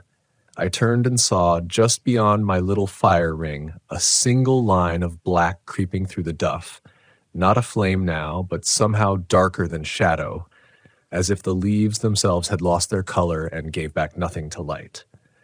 The line crossed the path I'd taken into the clearing and continued toward the direction of the warm fire pit. The way it threaded past my sleeping spot made the hairs lift on my arms. "Okay," I said aloud. The sound of my voice felt like a trespass. I began to gather my things, slamming gear into my pack without style, not caring if I crushed anything. Staying here felt like trying to sleep with a door unlocked in a neighborhood that had just learned my address. I put out my small fire thoroughly, dousing it with water from my bottle until the hiss faded to silence, then stirring the charcoal with a stick. When the ash didn't steam, I poured more water. I took nothing from the site but a few of the half-burned pages from the other pit, slipped carefully into the map sleeve of my pack. I didn't want them, but I also didn't want to leave them behind for someone else to use. I told myself someone else and couldn't keep the image of my own hand out of it. I took the main trail north, but I didn't go far before the smell of leaf smoke gathered in a pocket around me like fog. The trees grew close and tall here, trunks dark with rain memory, their lower branches bald and brittle. The soil underfoot was springy with decades of needles. The light went dim and even, as if I'd stepped into the nave of a forest church. In that dimness, it was hard to tell if the thing that flickered at the edge of my vision was light or just the brain's ache. But it was sound I felt first, like the whisper of pages turning in a long, slow hand. The noise didn't have a direction. It was in the trees, in the mulch, in the back of my teeth. I put my hand on a nearby trunk without thinking. The bark was cold and damp, and my fingers, when I pulled them back, were smudged the same fine black as the zip teeth. A phantom heat pricked in my fingertips, like the sting after a burned match is blown out. I pressed the pads of my fingers together. The faintest brown smear transferred. A thought came unbidden, the kind that you try to step around and end up stepping straight into. What if whatever took my journal didn't have to step into my camp at all? What if whatever this is uses me to open things? What if that handwriting was mine because it was?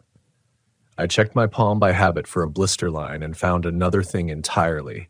A shallow, almost elegant pattern of seared red tracing the creases like a map of rivers. It didn't blister, it just glowed. No, not visually, not like a light. Glowed in the way a memory does when you bump it hard. A warmth that had nothing to do with temperature and everything to do with attention. I balled my hand and moved on. The burned leaf trail intersected the main path again where the forest widened like a throat. The blackened line climbed a low hummock, vanished under a mess of windfall, and then reappeared on the far side, ringed by those small circular patches I'd noticed before. As if something had pressed its weight into the ground there, hands or knees or the slow, oval drag of a forearm. I crouched and felt. The soil was not warm, not truly, but it felt used. That's the only word my mind offered. Used like a seat you stand up from, the air still shaped to you. Beyond the hummock, a stream ran quick and pale in its bed, water slipping over stone with a clean metallic music that made the silence behind it feel intentional. Mist curled off the surface where the shallow current ran over a spread of pebbles. When I stepped to the edge to fill my bottle, the mist smelled like leaf smoke. In the clear water, leaves drifted, their edges dark as if pre-burnt. A few of them, oak and maple both, moved against the current in short jerks, bumping the same upstream rock, falling back, then bumping again, like fish that had learned the wrong motion and were trying to perform it until the idea made water. I watched for a long minute, my bottle under the flow. When I capped it, I glanced back along the bank and saw the trail again. Charred leaf edges tracing a path right where the gravel bled into the moss.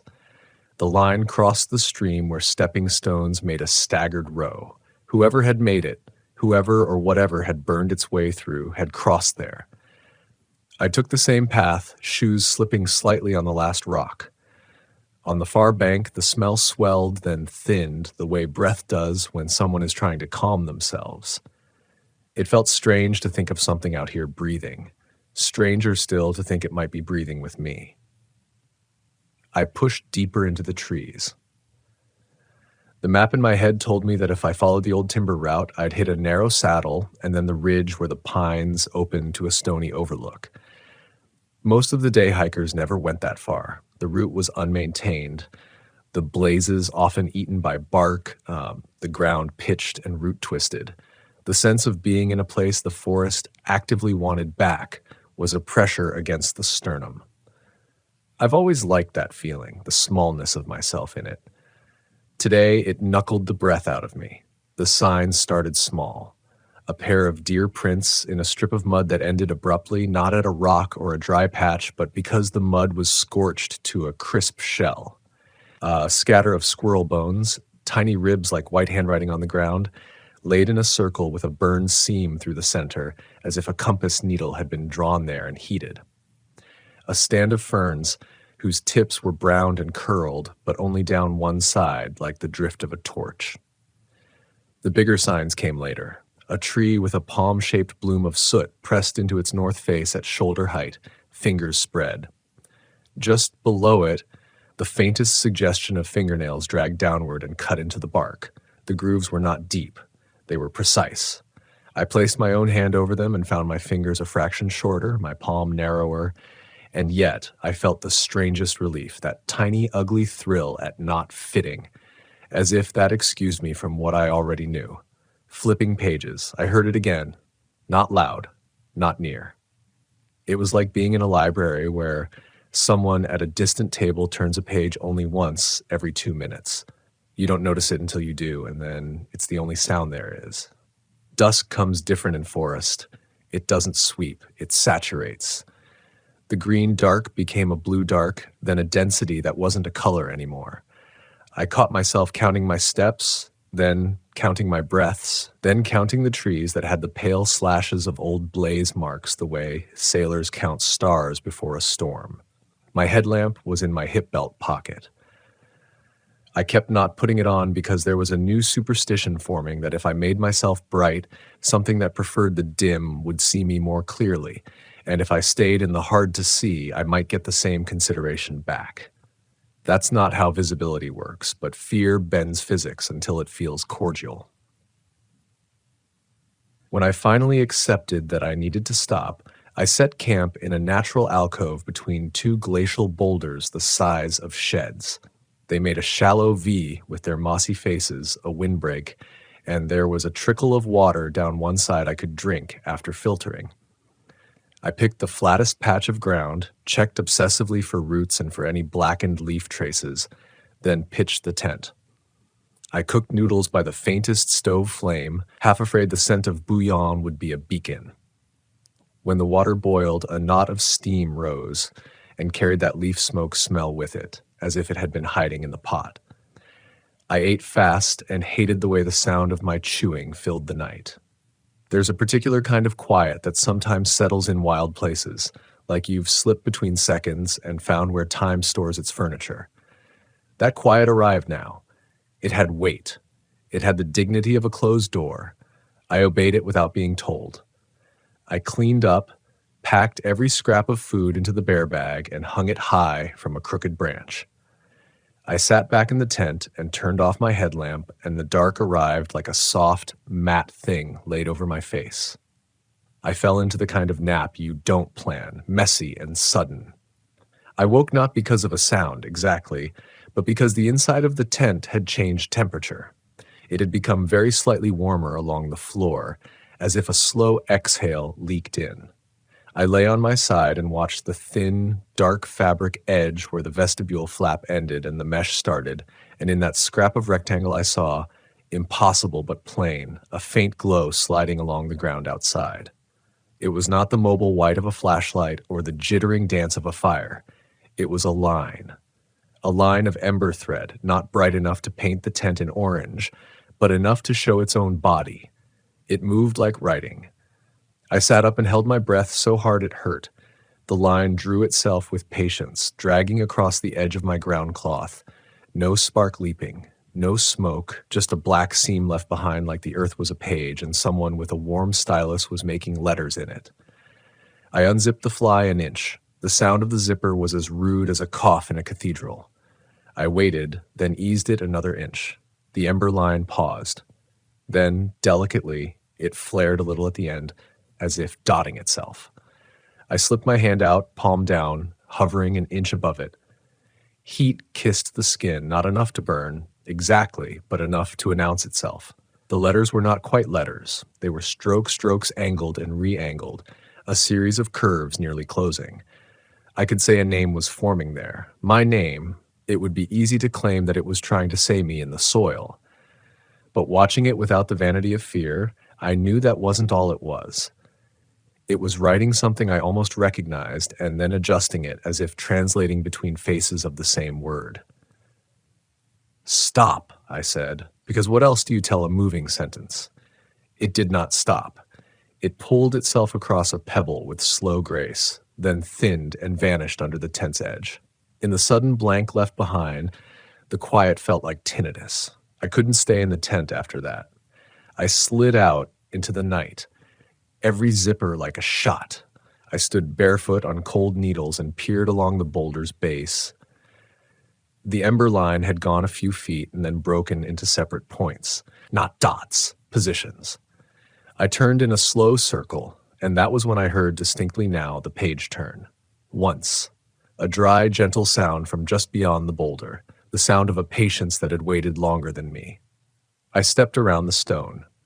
The beam of my headlamp showed me a torn sheet propped against a root.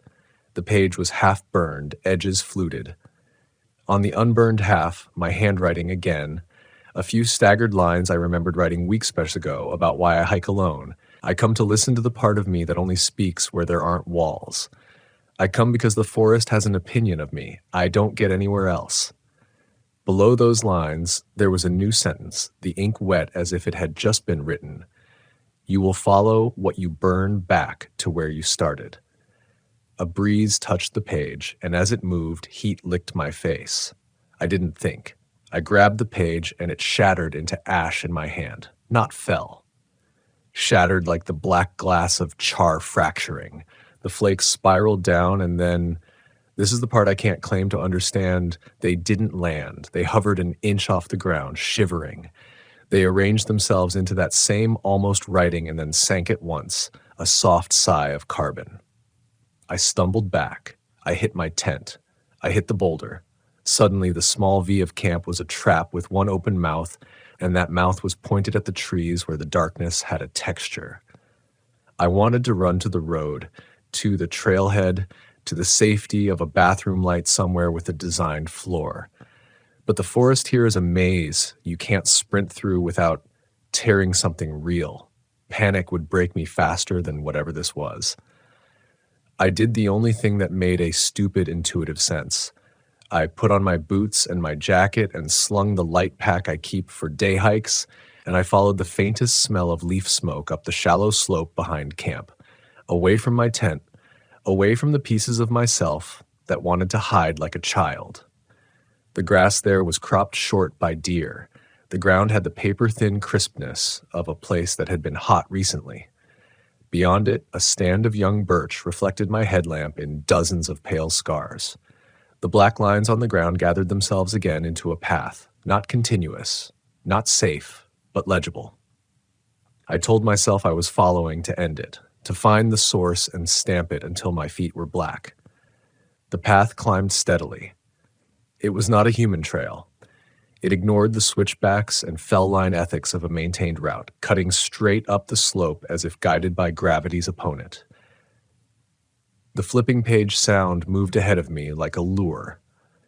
Sometimes it was close enough that the hair at the back of my neck lifted. Sometimes it receded until I doubted I'd heard it and blamed my blood for making a narrative out of the thumps in my ears. I crested the slope and stepped onto something unexpected. Flatness.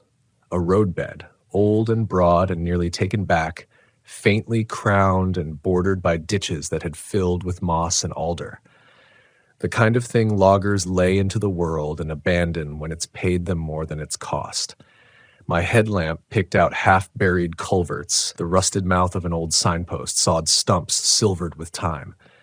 The burned leaf trail ran right down the center line like a seam, wandering only to swerve around a boulder that had thunked down long after men left. The road led forward into a darkness that was organized rather than wild, and that, it shames me to admit, felt more dangerous than the forest had. I tilted my head and saw it. A glow ahead, low and steady, not the spasm of flame, but the settled comfort of coals. Warmth lifted toward me in a long exhale that smelled like October yards and like something much older than rakes. I stepped onto the old road. The ember path fattened as if encouraged, and I swear I felt it, the smallest pull in my hands, in my fingers, where the shallow burns traced me like script. I had the dizzy sense that the path was not merely leading me. It was answering me, the way a road answers your foot with enough friction to let you move. I went toward the glow because I could not bear to do anything else. I thought of turning my headlamp off and creeping like an animal. I thought of making myself visible and calling out, announcing myself as human the way you clap for bears. Neither thought won. I kept the lamp low. I moved with my breath held, let it out, took another, held again. It was ridiculous to think I could breathe around this. The glow brightened as the road bent. Somewhere beyond that bend, a fire sat or had sat, and I felt old warmth on my face in the air, the kind that comes from a stone that's been heated and then left to cool, a memory of heat. I smelled paper. I smelled myself. I reached the curve and paused with my hand on a birch trunk that left white flakes on my palm. From there, I could see into a clearing that had not been cleared by men. The road simply widened and let the sky down into it like water. In the middle of that opening was a pit ringed with stone, very like the one I'd found before, only larger, deeper, the stones charred and cracked from years of heat. Above it, smoke blurred the stars in a trembling column, and inside, resting on a shelf of red that dimmed and flared with its own slow heart, was something bound in black cloth and held shut with an elastic loop. My notebook. Or the only form it understands, and someone or not someone turned a page. It turned the page slowly, as if each sheet weighed more than it should. I couldn't see what hand moved it, if there even was a hand, but the motion had the patience of something that didn't need to hurry anymore. The fire pit glowed with a red that pulsed like a heart seen through skin. My notebook, blackened, elastic strap drawn tight, lay open on the heat, its pages curling in slow agony. The handwriting across them shimmered and swam, ink bleeding sideways like veins beneath water. I wanted to step back, I wanted to run, but I also needed to see what it was writing, because somehow I knew that it was writing right now. The air thickened as I took one step closer. Heat folded around me, heavy and damp like breathing into cloth. I could smell the scorched cellulose, the faint sweetness of cooked sap, and beneath that something faintly metallic. Blood or iron. I crouched near the pit and squinted down at the page. My handwriting again, absolutely mine, complete with the small upward flick I always made on my lowercase ys. I read the first line aloud before I could stop myself. I've come this far because I had to see how it ends. The letters darkened as I spoke them, as if sealed by breath. My throat closed. I looked up, scanning the clearing, half expecting to see someone watching from the dark between trees. No one. Just the forest holding its breath again. I reached out toward the notebook, ready to pull it free from the coals, but before my fingers touched it, the page turned itself.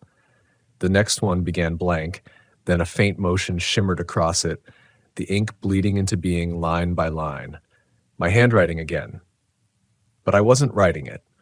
This time the words formed slowly, painfully. You'll remember the smell first. You'll follow it again because it remembers you too. I stumbled back from the pit. The words continued to form, the letters burning themselves into the page, smoking slightly as if carved into flesh. Then, as I watched, the notebook shuddered, and every page began to turn. Rapidly, violently, like a bird trying to take flight. Flames rose in thin ribbons between the leaves, and a wind that didn't exist anywhere else in the clearing whipped my hair across my face.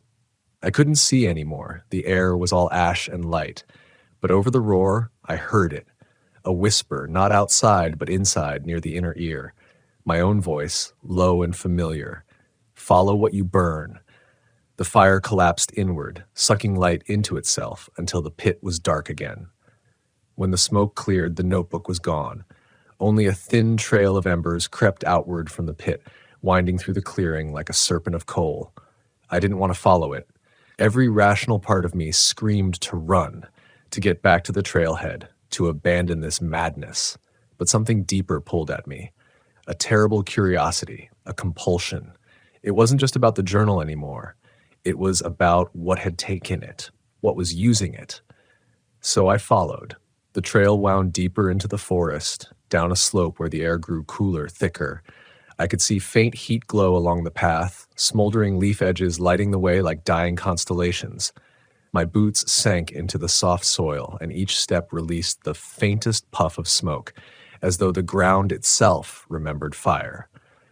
Somewhere ahead, I heard a slow creaking sound, like wood bending under strain. The trees were tighter here, older, their bark blackened in streaks as though brushed by soot. The forest floor was littered with burnt leaves, but none of them seemed to have fallen recently. It was like the aftermath of a fire that had happened years ago and somehow never stopped cooling. I came to a grove that looked almost symmetrical, too neat for nature. A ring of trees stood around a blackened stump, their trunks curved inward as though leaning to listen. The burning leaf trail ended there. In the center, just in front of the stump, was a circle of scorched earth. Small tendrils of smoke still drifted from it, not rising straight, but curling in slow spirals, as if drawn by something unseen. At the stump's base, I saw something else, something pale against the black, a page. It wasn't burning. I picked it up carefully. The paper was cool, though the edges were singed. My handwriting again, a single line written dead center in the page. You're standing where you burned it the first time. My chest tightened.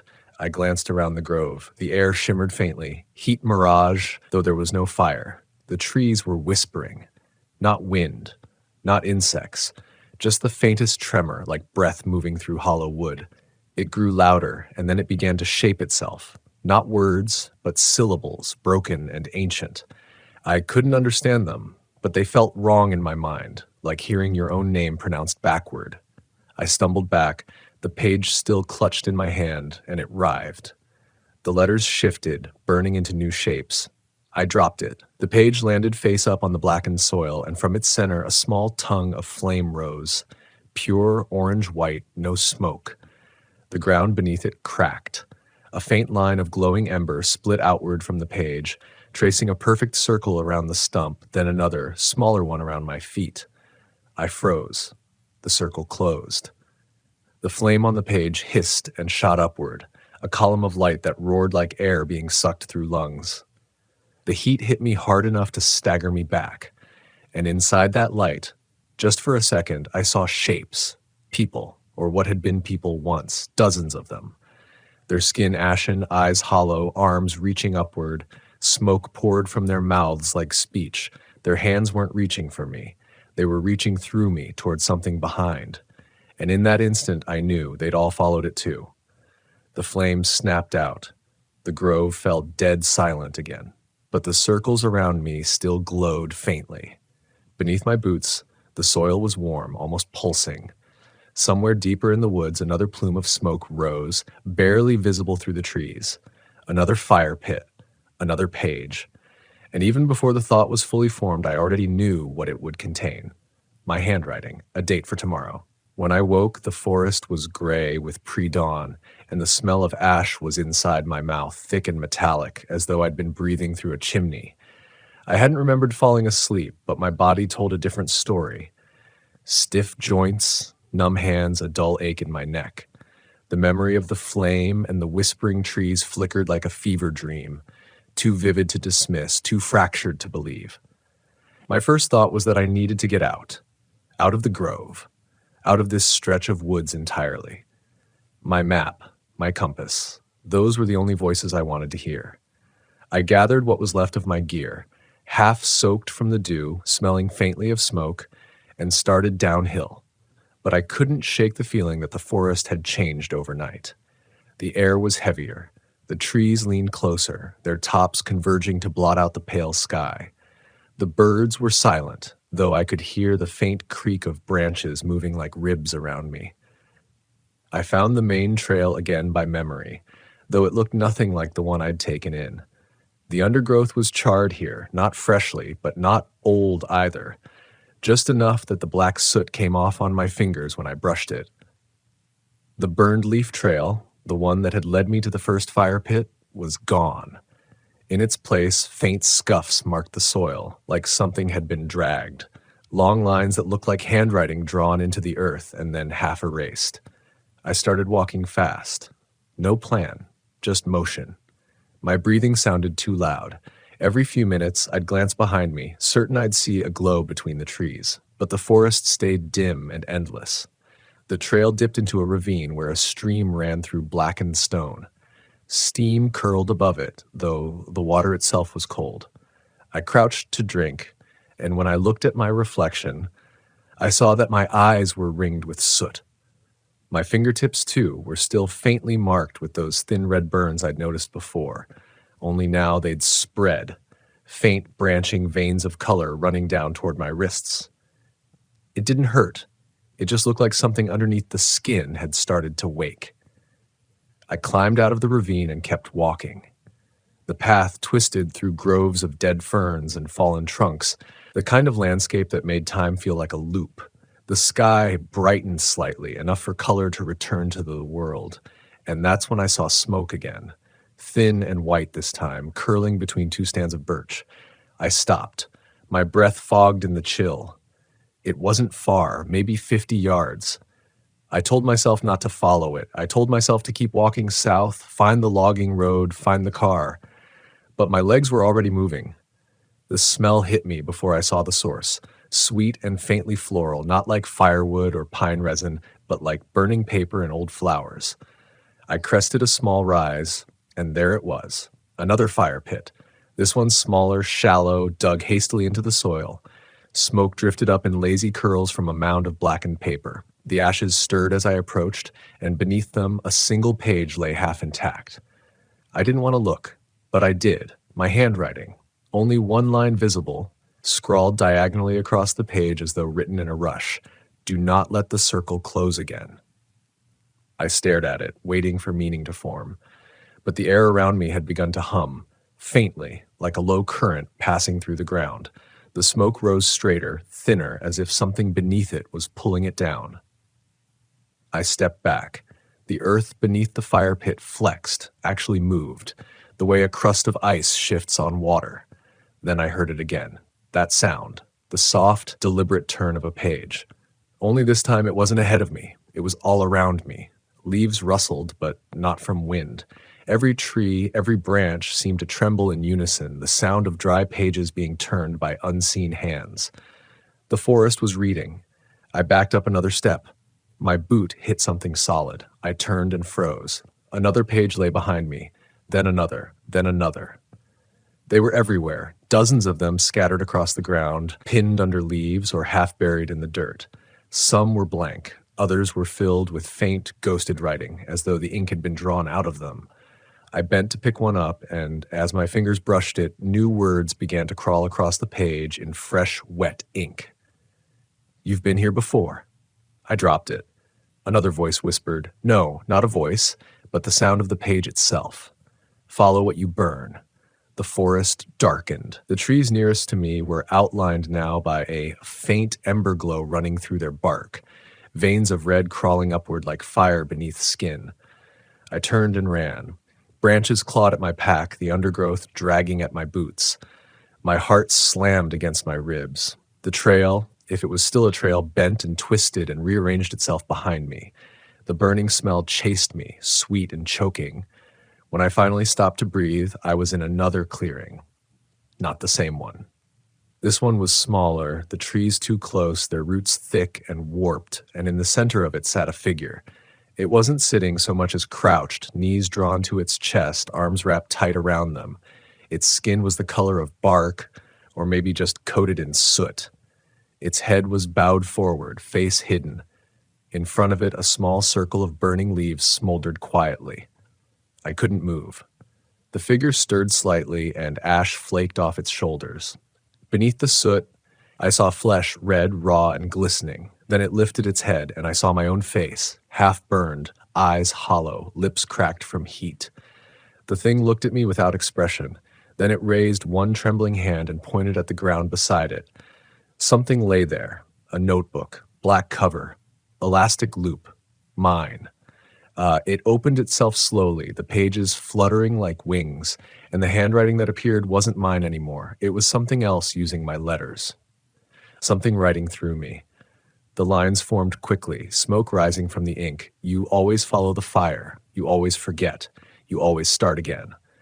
The creature, my mirror, my ash self, leaned closer to the flame and its mouth cracked open, exhaling smoke. Its voice was barely sound. You'll remember the smell first. The air shimmered around the burning circle. The leaves hissed. The ground trembled faintly, the heat rising in a steady pulse. The figure looked down, and the fire began to spread outward from the pit, tracing perfect concentric rings. The circle was closing again. I turned and ran for the tree line, but the woods were already shifting. The trunks bent inward, closing, their bark glowing faintly, faint with red light. I ran until I couldn't tell which way was forward, which way I'd come from, which way was out. The smell of smoke grew stronger, richer, until it filled my lungs completely. The last thing I saw before I stumbled and fell was the faint glow of burning leaves winding ahead of me, another trail, already waiting. And somewhere in the dark, something turned another page. When I came to, the air was orange, not from dawn, not from sunset, but from something burning nearby. I blinked hard, coughing the smoke out of my throat, trying to remember how I'd fallen. My mind felt scorched, as if the last few hours had burned through my memory the way fire eats paper, edges still glowing, centers gone. The woods were alive with an eerie, pulsing light. The trees themselves were unburned, yet the glow rippled across their bark as though some embered wind was moving through them. The air carried the unmistakable scent of scorched leaves, sweet and poisonous. I pushed myself upright, but my balance felt off, like I was standing somewhere my body didn't recognize. For a second, I thought I was back at my first campsite. The clearing looked almost identical. Same slope, same ring of stones. My tent, no, not my tent, a tent, sat a few yards away, half collapsed, its nylon walls coated in ash. The sight of it made something inside me go cold, because I knew, even before stepping closer, what I'd find inside. The zipper was already open. A sleeping bag, blackened around the edges. A boot, my boot. The left one, missing since I'd fled the grove.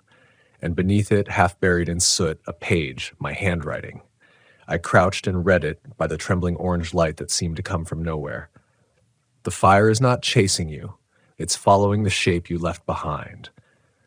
I stared at the words until they blurred. Beneath them, written in smaller letters as if in someone else's hand, you burned first. That was when the ground shifted under me, not shaking, not rumbling, but breathing. The layer of ash and leaves expanded, cracked, and exhaled a faint heat against my palms. From beneath, I heard something like whispering, not from one voice, but from many. I stood up fast, stumbling backward until my shoulders hit a tree. The whispering grew clearer, words scraping into meaning, though not in any language I knew. Still, my mind understood it the way it understands a scream before a mouth forms the sound. Then the forest moved. A ripple passed through the line of trees, one after another, their trunks twisting, their roots pulling free of the ground like fingers from soil. Embers traced through the bark in slow veins, outlining them in red light. And then silence. Something shifted just behind me. I turned. The figure stood at the far edge of the clearing again, the one that wore my face. Only now it wasn't crouched. It stood straight, the same height as me, same build, same ash-colored jacket I wore when I started the trip. My jacket. It was me, but older somehow, eroded by heat and memory. Its face had no expression, only two hollow sockets where eyes should have been, faintly lit from within by the same orange glow threading through the forest. Between us, the line of burning leaves began to form again, slowly, deliberately, like handwriting across the dirt. The figure tilted its head. I heard my voice, but it didn't come from its mouth. It came from everywhere. Do you remember how it started? The question struck something deep in my chest, something I'd been avoiding since the first fire pit. I had been here before, hadn't I? The terrain, the grove, even the way the smoke curled, it was too specific, too familiar to dismiss as déjà vu. The figure stepped closer. The heat around it intensified, and I saw the faint outline of a notebook in its hand, mine, black cover half melted, pages flaring in the glow. I wanted to run, but my legs wouldn't listen. The smell of smoke filled every thought, every nerve. It spoke again, my voice again.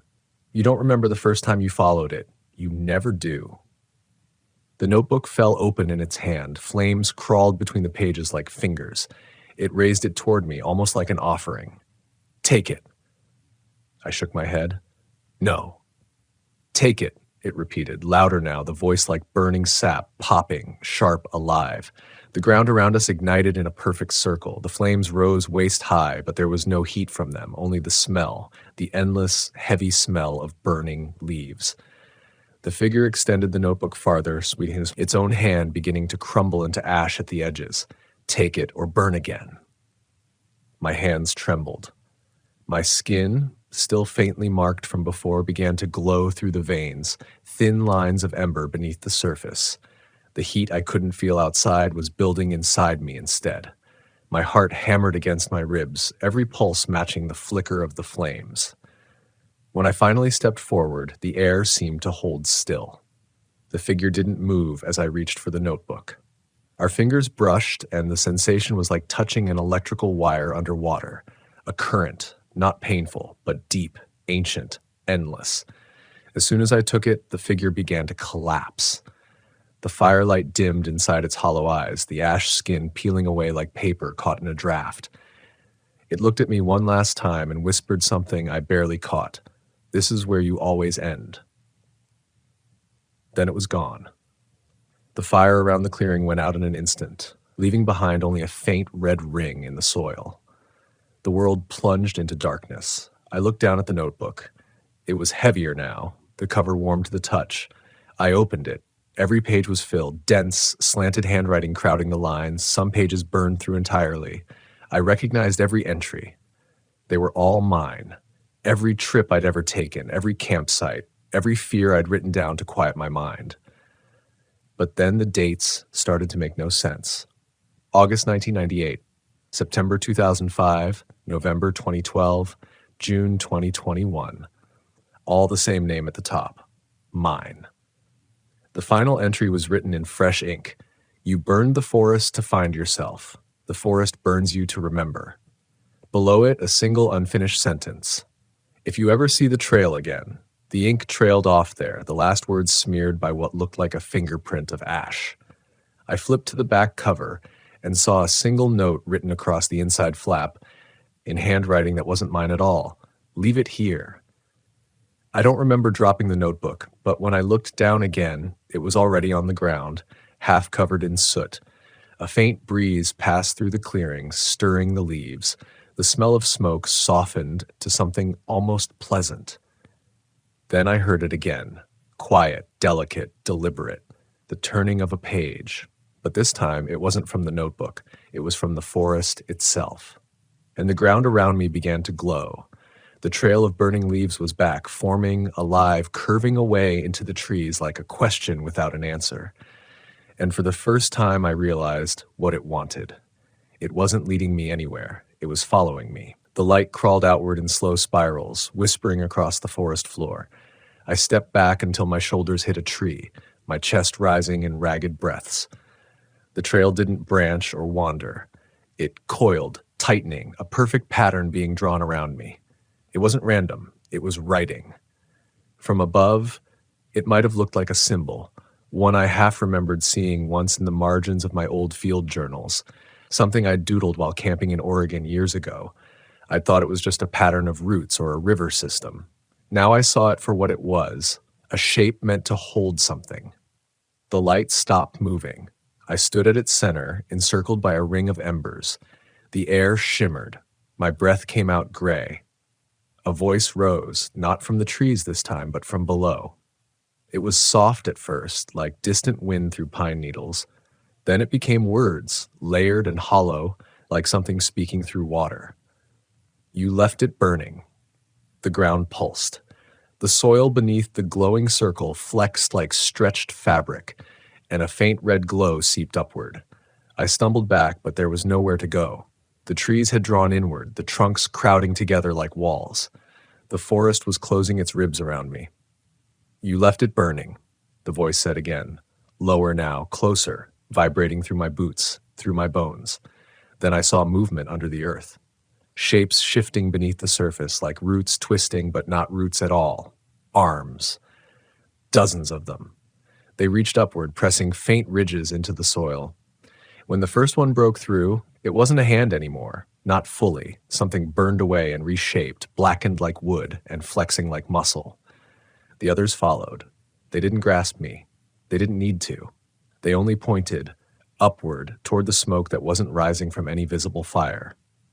I looked up. The smoke formed a spiral above the trees, rising perfectly straight until it vanished into the dark sky. And in the center of that spiral, faint but there, hung a flickering orange light, as if a fire burned in the air itself. The voice came again, splitting now, echoing from every direction. You wrote it once, you wrote it into the world, you burned it, you made it real.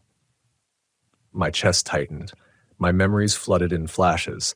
Half-forgotten campfires, half-dreamed nights alone on trails I swore I'd never been to twice. Each trip I'd kept a journal. Each time I'd written about the same kind of fire, the same smell of leaves. The voice deepened into something almost human. You left it burning so it could find its way back to you. The earth cracked at my feet. Light flared through the splits.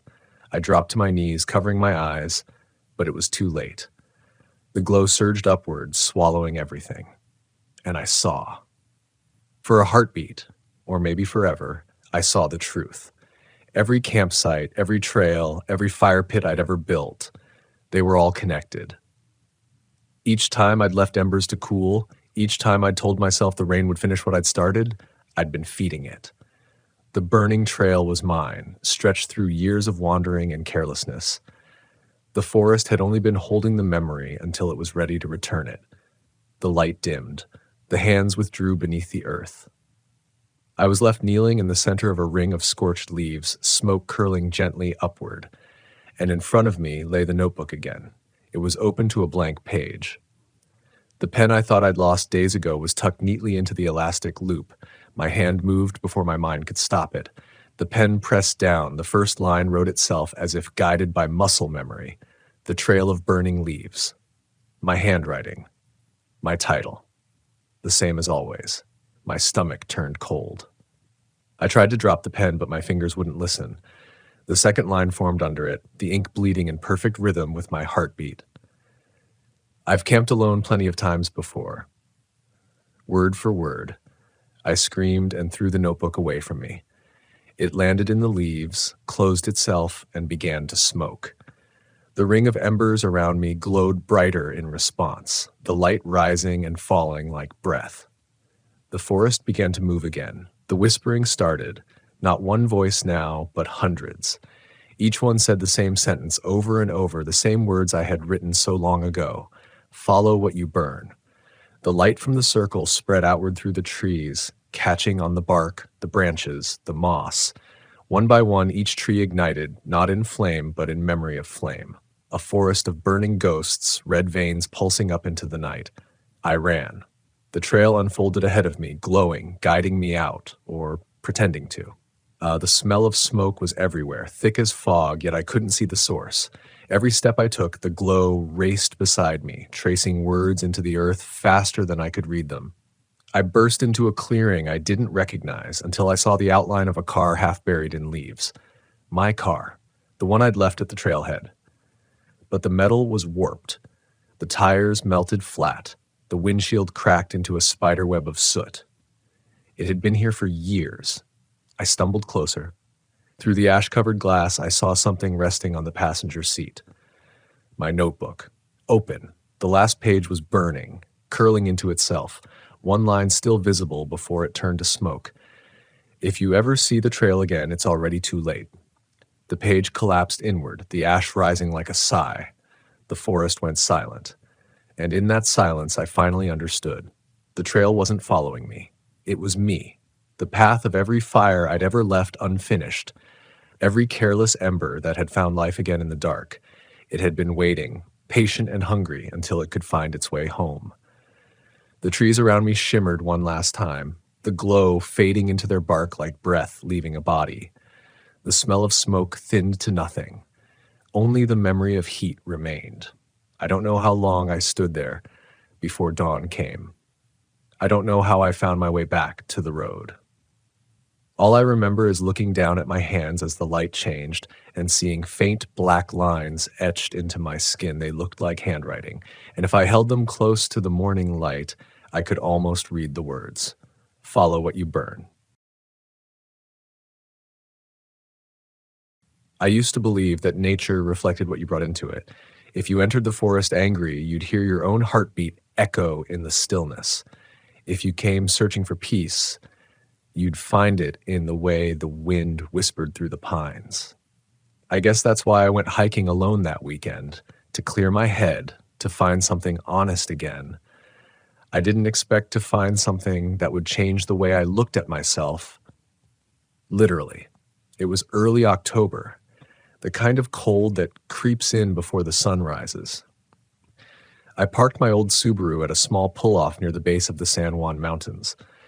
I'd hiked parts of that range before, long trails twisting through valleys of aspen and spruce, streams that caught the sunlight like melted glass.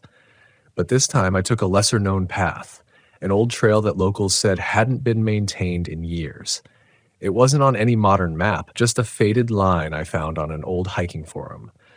Someone had commented years ago that it led to a quiet pond tucked in the middle of nowhere, still as a mirror. That was all I needed to read. The first miles were calm, almost meditative. The world was drenched in gold, the aspens shedding their leaves in slow motion, like they were falling asleep for the season. The air smelled of pine resin and frozen soil. Every step crunched faintly beneath my boots. I remember thinking that I hadn't felt this kind of stillness in months. No phone buzzing, no deadlines, no one around to talk over the sound of the wind. Just me and the mountain breathing together. By midday, the trail had all but disappeared. I followed faint animal tracks through the brush until I found a small clearing that looked like it hadn't been touched in years. And there, in the center of it, was the pond. It was smaller than I expected, maybe 20 feet across, shallow, perfectly round, like someone had carved it into the earth with precision. The water was impossibly clear. I could see small pebbles at the bottom, a few pine needles drifting near the edge. But what struck me most was how perfectly it mirrored the trees above. It wasn't just still, it was unnervingly still. Not a ripple, not a breeze disturbing its surface. I dropped my pack and knelt beside it, brushing away some fallen leaves to scoop up water with my hands. That's when I saw it, my reflection. At first it looked normal, just me staring back, tired eyes, wind-burned cheeks, the faint smile of someone who finally found peace in the quiet. But as I leaned closer, I noticed something off. My reflection wasn't quite in sync. When I blinked, it didn't. When I tilted my head slightly, it hesitated, then followed, like it was trying to keep up but lagging behind by a fraction of a second. I froze. The wind had gone completely still. The forest around me seemed to fade. The The birds, the rustle of branches, even the hum of distant insects. All I could hear was my own breathing. I waved my hands slowly over the surface, half expecting the image to catch up. It didn't. And then it smiled. It wasn't a natural smile. It was wrong. My reflection's mouth stretched wider than it should have, pulling upward in a way my muscles couldn't mimic. I stumbled back so fast I nearly slipped on the damp soil, like the water rippling for the first time since I'd arrived. The reflection shattered into fragments, and for a second I convinced myself it was just light, or maybe exhaustion, or the tricks of still water on a cold day. I laughed under my breath, the kind of nervous laugh that tries to bury fear before it grows. But even then, something deep inside me whispered that what I'd seen wasn't just a trick. I decided to set up camp farther from the pond, just to ease my nerves. I pitched my small tent in a patch of dry ground beneath a ridge of rocks about 100 yards away. The sun dipped fast behind the peaks, and within minutes, the temperature dropped sharply. The silence returned, heavier this time, almost pressing against my skin. I cooked a small meal by my camp stove, trying not to look in the direction of the pond, but no matter where I turned, I felt watched. Not in the way you feel when an animal's nearby, but in the way you sense something waiting for you to acknowledge it. As the fire flickered lower, I caught myself glancing toward the clearing again and again. Each time I told myself it was nothing. The mind playing tricks, shadows moving, the reflection of the moon. But when I finally lay in my sleeping bag and zipped it up, I couldn't shake the image from earlier. That grin that wasn't mine, the way its lips curved after mine had stopped moving. I must have dozed off at some point because I woke to the sound of footsteps outside the tent. Slow, crunching, measured. At first, I thought it might be a deer or a raccoon. I stayed still, listening, but the sound was too deliberate, like someone trying to walk quietly but failing. My heart started hammering in my chest. I reached for my flashlight and switched it on. The beam cut through the thin nylon of the tent, casting a pale circle of light on the fabric. The footsteps stopped, silence again. Then, just outside the light, a shadow moved, a faint outline of a figure, too close, standing perfectly still. I held my breath, waiting for it to shift or vanish, but it didn't move. It just stood there, long enough for my fear to shift into something deeper, recognition. The shape, the height, it looked like me. I unzipped the tent halfway, just enough to peek out. The night air hit me like a blade, freezing, sharp, full of pine and something metallic. The clearing was empty. The pond shimmered faintly in the moonlight beyond the trees. I stepped out slowly, scanning the dark. The forest was silent again, but the kind of silence that felt intentional, like the world was holding its breath. I turned the flashlight toward the pond, and I saw ripples. Something was moving in the water. Slow, deliberate circles, as if someone was standing just below the surface and tracing their fingers along it. I should have turned back. I should have gone straight to the car and left. But there was something about it, that same magnetism that draws you toward the thing you fear most. I walked closer, my breath clouding in front of me. The air smelled different now, like earth after rain, but heavier, almost metallic. The beam of the flashlight hit the surface of the pond, and there it was again. My reflection, perfectly still this time, except I wasn't moving either. For a moment we were identical, like nothing had happened earlier. I crouched down slowly, the light trembling in my hand. I stared into those eyes, my own eyes, waiting for some sign of movement. Nothing, just still water and silence. And then, so quietly that I almost thought I imagined it, my reflection's lips parted. I didn't move. I couldn't. It mouthed something, one word, maybe two, I couldn't tell. The water rippled faintly as if from its breath, and then the surface broke. A hand, pale, wet, and trembling, reached upward from beneath the reflection, not from me, not from my side, but from inside the water itself. I stumbled backward, tripping on a root, the flashlight tumbling from my grasp and rolling toward the edge of the pond. It landed face up, the beam illuminating the water, and for just 1 second before it flickered out, I saw it clearly. The reflection was still smiling, even as I ran. I ran until my lungs burned, until the cold cut into my throat like glass. The forest blurred into streaks of gray and black, trees closing in around me like a moving wall. I didn't know where I was going, only that I had to put distance between myself and that pond. My flashlight was gone, my boots slid over loose soil, and every sound I made felt like an echo chasing me. When I finally stopped, the silence rushed back in, thick and absolute. I bent over, gasping for air, staring into the dark. The forest looked different here, steeper, rougher terrain, the kind of place you could lose yourself even in daylight. I tried to listen for anything, wind, insects, an animal, something normal, but there was only the sound of my pulse pounding in my ears. I don't know how long I stood there before I noticed it. My shadow, faint in the moonlight, stretched long behind me. But there was another. A second silhouette faintly overlapping it, mimicking the same stance, the same angle of the head, but a fraction too late, a frame out of sync. I turned sharply. Nothing. Just trees and mist. But when I turned back, it moved again. A small, cold laugh escaped me, not because it was funny, but because my mind didn't know how else to react. I tried to reason with myself. Exhaustion, low blood sugar, maybe altitude sickness.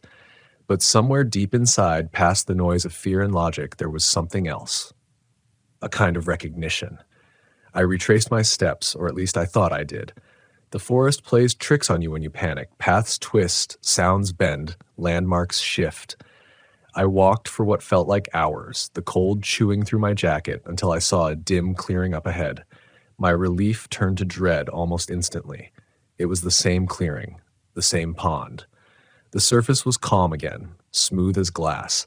My flashlight still lay near the edge, half submerged but flickering faintly as if it refused to die. I stood there, staring, trying to convince myself to leave.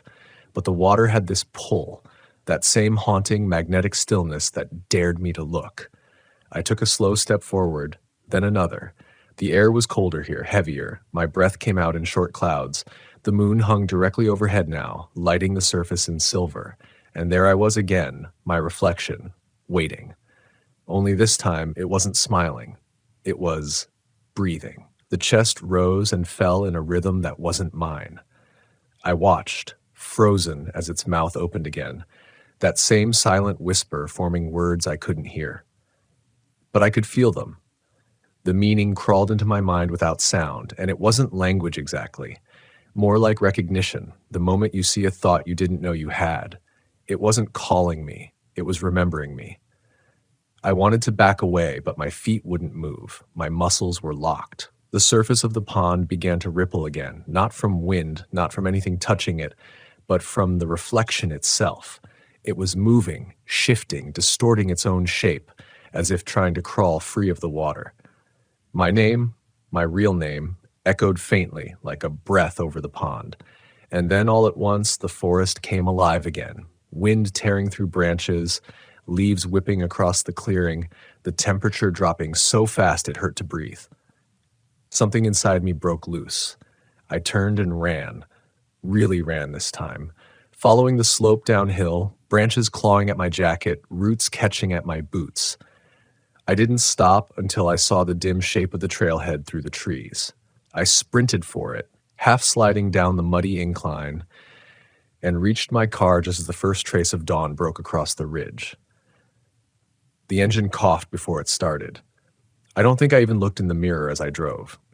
I couldn't. My hands were shaking too badly, and every time I blinked, I saw that face again in my mind. Not the grin, not the reaching hand, just the eyes. They weren't angry or cruel. They looked tired, as if whatever was in that pond had been waiting a long, long time for someone to notice it. When I finally made it to town, I pulled into a gas station and sat there for nearly an hour before going inside. I caught my reflection in the window as I reached for the door handle. It was normal, perfectly normal, until I blinked, and for half a second, no more than that, it didn't. That night, I couldn't sleep. Every sound in my apartment felt amplified. The hum of the refrigerator, the tick of the clock, the distant murmur of cars. I turned on the bathroom light and stared at the mirror for a long time just to prove to myself that it was over, that it had been a trick of exhaustion or fear. But when I leaned closer, when I looked into my own eyes again, I saw something faint, something beneath the surface of my reflection. Not movement this time, not a smile, just depth.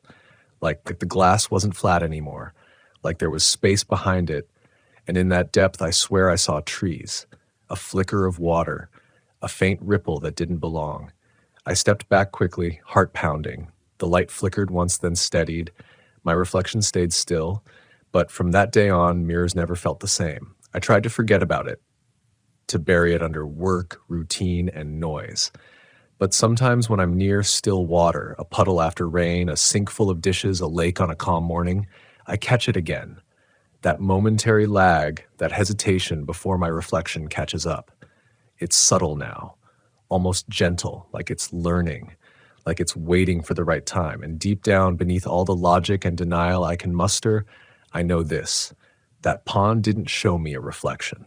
It showed me what's left when you strip everything else away. Fear, memory, identity. The part of you that watches, even when you don't want to see. I still hike sometimes, though I stick to marked trails now. People always say the wilderness shows you who you are. But I learned something different out there. Something heavier. Sometimes the wilderness doesn't show you who you are. It shows you what's been watching back. I didn't talk about it for a long time. Not because I was afraid of being called crazy, but because I didn't know how to put it into words that didn't sound like a dream. Even now, when I try to explain it, I catch myself softening the edges, leaving out the parts that make people's eyes shift uncomfortably. The parts that sound like something real reached out of that pond and noticed me. Weeks passed before I went back outside again.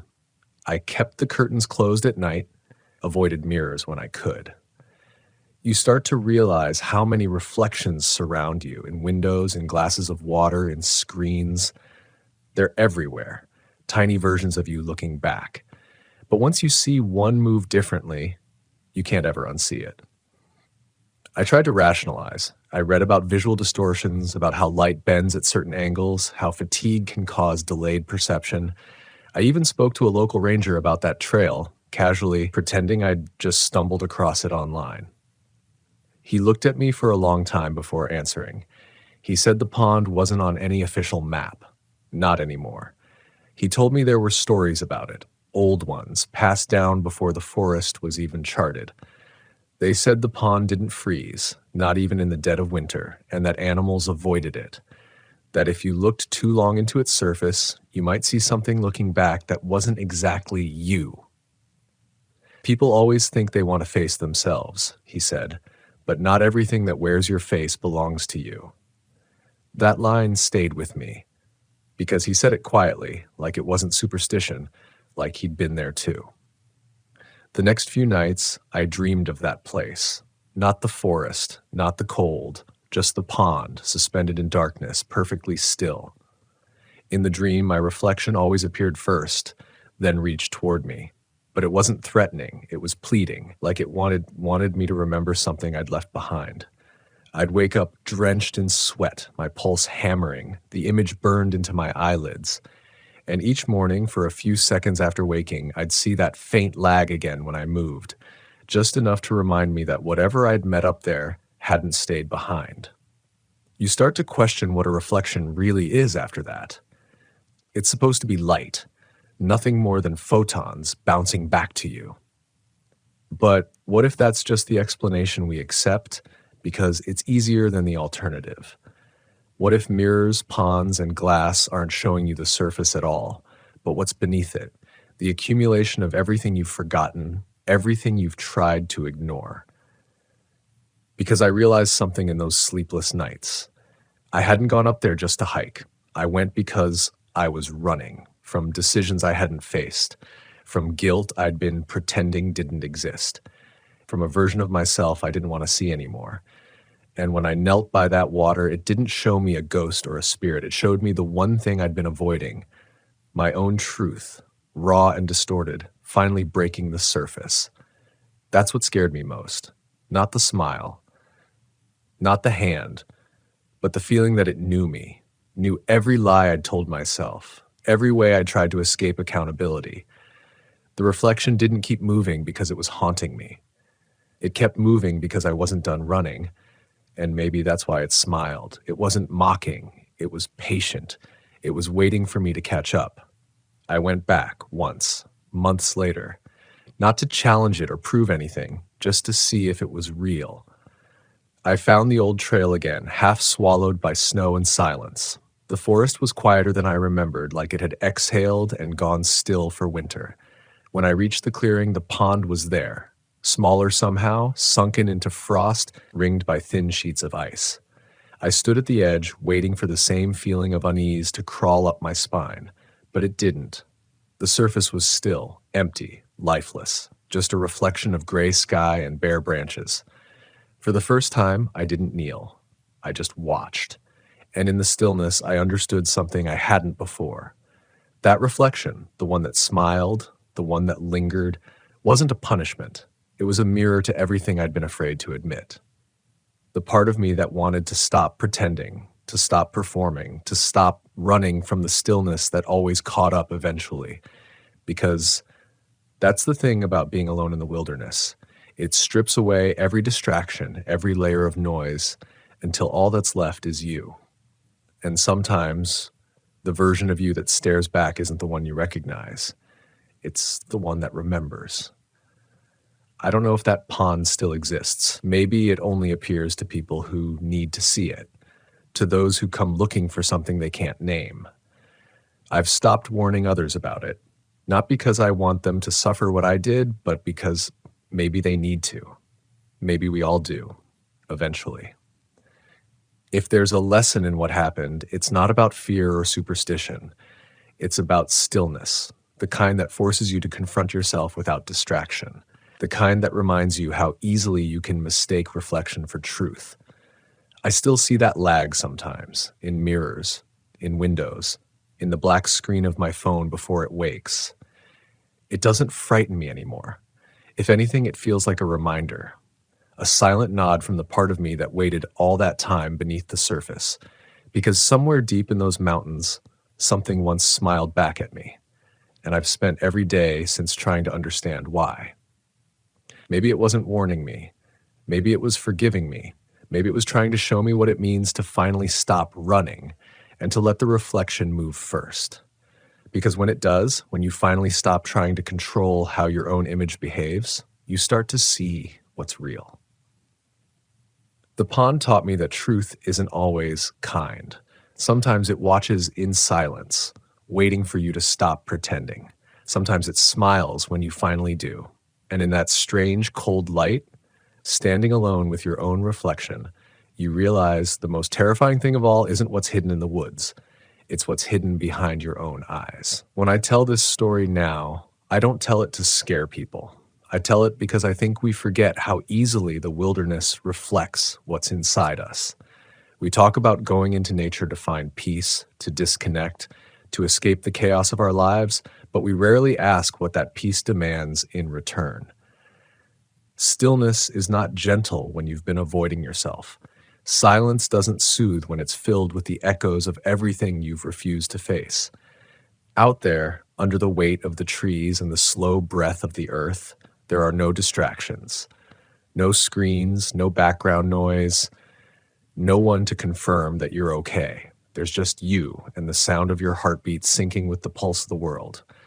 And if you listen long enough, you start to hear the truth beneath it. The one you've been burying under movement, under excuses, under the illusion that survival is the same as living. That's what the pond was. It wasn't haunted in the way people imagine. No spirit, no curse, no ghost rising from the depths. It was something older, something that existed long before we started drawing lines on maps and calling them trails. It was a mirror that didn't care what you believed. It only showed you what was left when the noise stopped. The reflection that smiled at me, the one that didn't blink, it wasn't trying to follow me. It was trying to remind me. Remind me of the moment before fear. The moment before I learned to separate myself from the world I came from. Because when you spend too much time hiding behind the surface, you start to forget that the reflection isn't supposed to mimic you. It's supposed to show you what you've lost. It took me months to understand that. For weeks, I lived in fear that it would appear again. I'd flinch at puddles, avoid glass, keep my lights dim at night. But the reflection never came back to hurt me. It came back in moments of quiet, in the spaces between thoughts, in the split second before sleep, when your mind slips just enough for truth to reach you. And in those moments, I realized that what I'd seen was not meant to chase me. It was meant to catch me, to pull me back to myself. There's something humbling about that, knowing that the thing you feared most wasn't a presence from another world, but a presence from your own, a version of you that never stopped trying to reach the surface. When I returned to that trail one last time, not to hike, not to conquer fear, but simply to stand, I felt something I hadn't before. Peace. Not the soft, fleeting kind that comes when you distract yourself from life, but the kind that grows in the middle of discomfort. The kind that says, you've looked into the darkness and you didn't run this time. The pond was almost gone that spring. Meltwater had flooded the clearing, washing over the edge until the mirror became part of the stream. But when I knelt beside it, I saw my reflection again, clear, calm, and still. I didn't smile, neither did it. We just breathed, together. And in that simple, quiet exchange, I finally understood what it had been trying to show me all along. It wasn't warning me about death or spirits or danger. It was warning me about disconnection. The kind that happens when you stop listening to the voice inside you that asks for stillness. The kind that grows louder the longer you run. We spend so much of our lives moving, filling the silence with plans, with noise, with endless things to chase. But the wilderness, it has a way of stripping you back to the core of what you are. Out there, under the stars, with the cold seeping into your bones and the earth breathing beneath you, you realize that reflection isn't a copy, it's a conversation. And sometimes it keeps moving because it's waiting for your answer. That's the part most people don't understand. We think horror lives in the unknown, in monsters, in shadows, and things we can't explain. But real horror, the kind that lingers, is realizing how easily we lose sight of ourselves. How easily we can go years without truly seeing who we've become. That's what the reflection was, a reminder, a warning, a mercy. Now, whenever I hike alone, I stop near water. I let the world fall silent. I watch the surface until I see that faint delay again, that split-second difference between me and the reflection. And I nod to it, because I know what it means now. It means I'm still being watched over, not by something else, but by the part of me that refused to disappear. The wilderness didn't try to frighten me. It tried to wake me up. And maybe that's what every strange story in these woods is, a way for the world to whisper, you've forgotten what you are, that pond, that reflection. They aren't there to pull you under. They're there to remind you to stop running long enough to see the truth. Because one day, you'll look into the stillness and realize the reflection doesn't move until you do. And when it finally smiles, you'll understand. It's not mocking you. It's thanking you for finally seeing it, for finally seeing yourself, for remembering that what you feared most wasn't the thing in the water. It was the silence inside you that had been waiting to be heard all along.